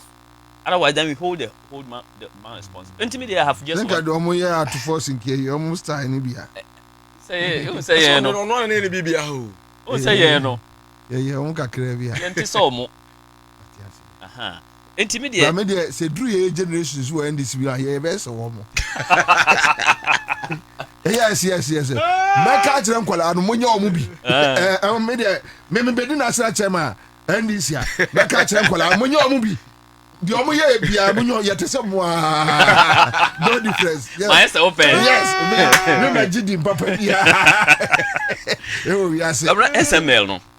O hwe ne ho Bible. O hwe ne bobre. Na o hwe time o ti company no. Na e hwe sa company we e na ebeboa amayaje revenue. Meanwhile so your statutory body Ghana Revenue Authority e ya adwuma we na SML ewo wa ho na even insiders e ma ban no hu say enwoma we a ekoso no entwa yie aban we cementie to the extent that even directors of SML were directly also responsible. Even some people in GRA were directors of SML. And I say yakukuki yakon no aduane bi ene dia besi ho. And a lot of things are wrong. And this are Kenoforiata, this is one of several issues he will be needed. Now mo ibako commissioner general bako Crency okwa retirement no beteki SML management position of SML. But I say me problem is cases na wo no nyina krofo dwane dodo o fine. Enti Kwabena me wo advice ba akope e na me de ma ban. You see, I don't have any issue. In fact, I love the President Mama style no. So by ye the wonye boni bia uni boni e waja wo ye wadwuma wo ye constitutional creation. But to the extent say the key person ebema ora no ye adwuma pa no e Kenoforiata. So he cannot be a fugitive. In this chamber, NDC, NDC, opposition, na opposition. Sanka MPP 40 yanka yenu baby yadu. Yanti say MPP opposition yomo or parliament yo. No substance, just noise. No. Can you get an opposition? You go for a workshop, a whole conference, UPSA, and then we give the government an action plan. Said this is what we believe. This is our document. We are submitting this document to you. Him. Nani being say yeah, Jumano, can you get me a copy? Yes, I will get you. I think it was in 2023. I'll try and get you that copy. Wow. Yes. We gave the document to Abayano. One more enti se ena ne yehu wo chamber ho enyoma yewura to forcing bo boss nyina ena abam sa ade a wo yei emmoa yen ye de okudwota blackwa the question agent question on this national cathedral aba papa we emmoa sometimes even getting Kenofurato to come and answer the question is a problem. They will shield him preventing and say mom be a question to the sense at some point we have to set up and speaker have to set up an ad hoc committee on frontier services on COVID. Kwabena say we COVID audit report to ever COVID ho ya no so kra ma and also da ho and all these things Samini can crack when no do wo because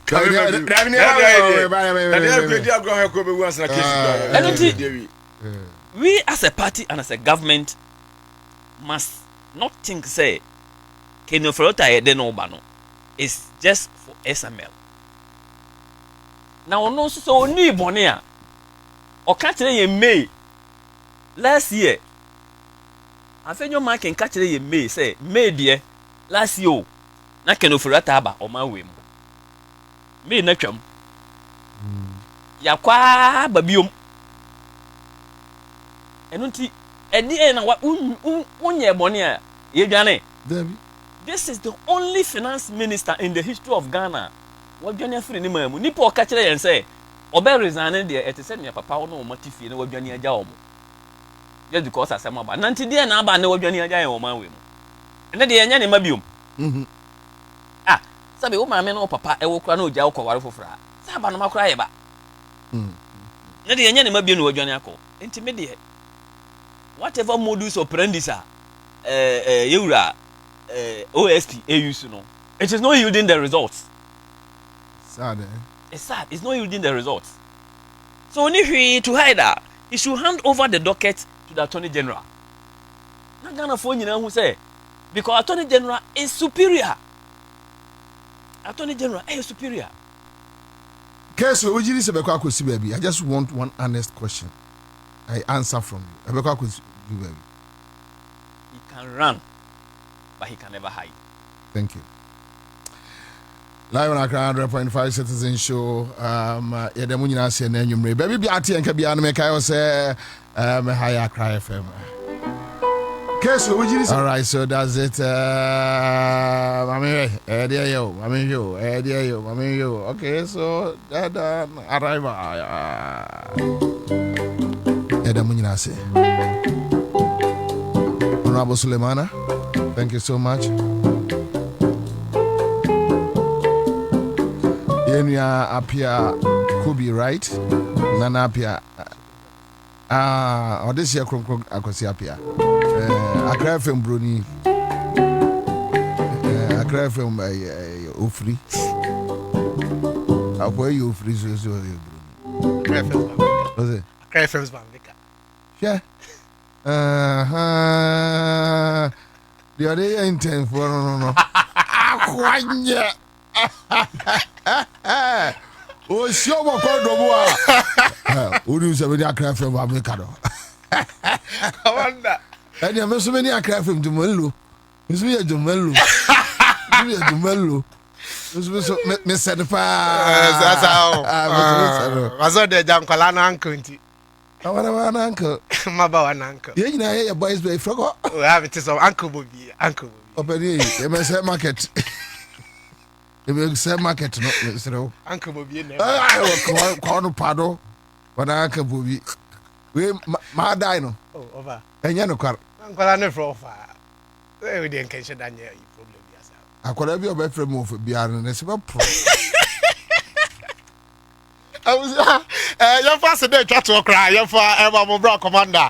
Sorry, so citizen show no so now I'm for Uncle Heart Builders for one more catch it.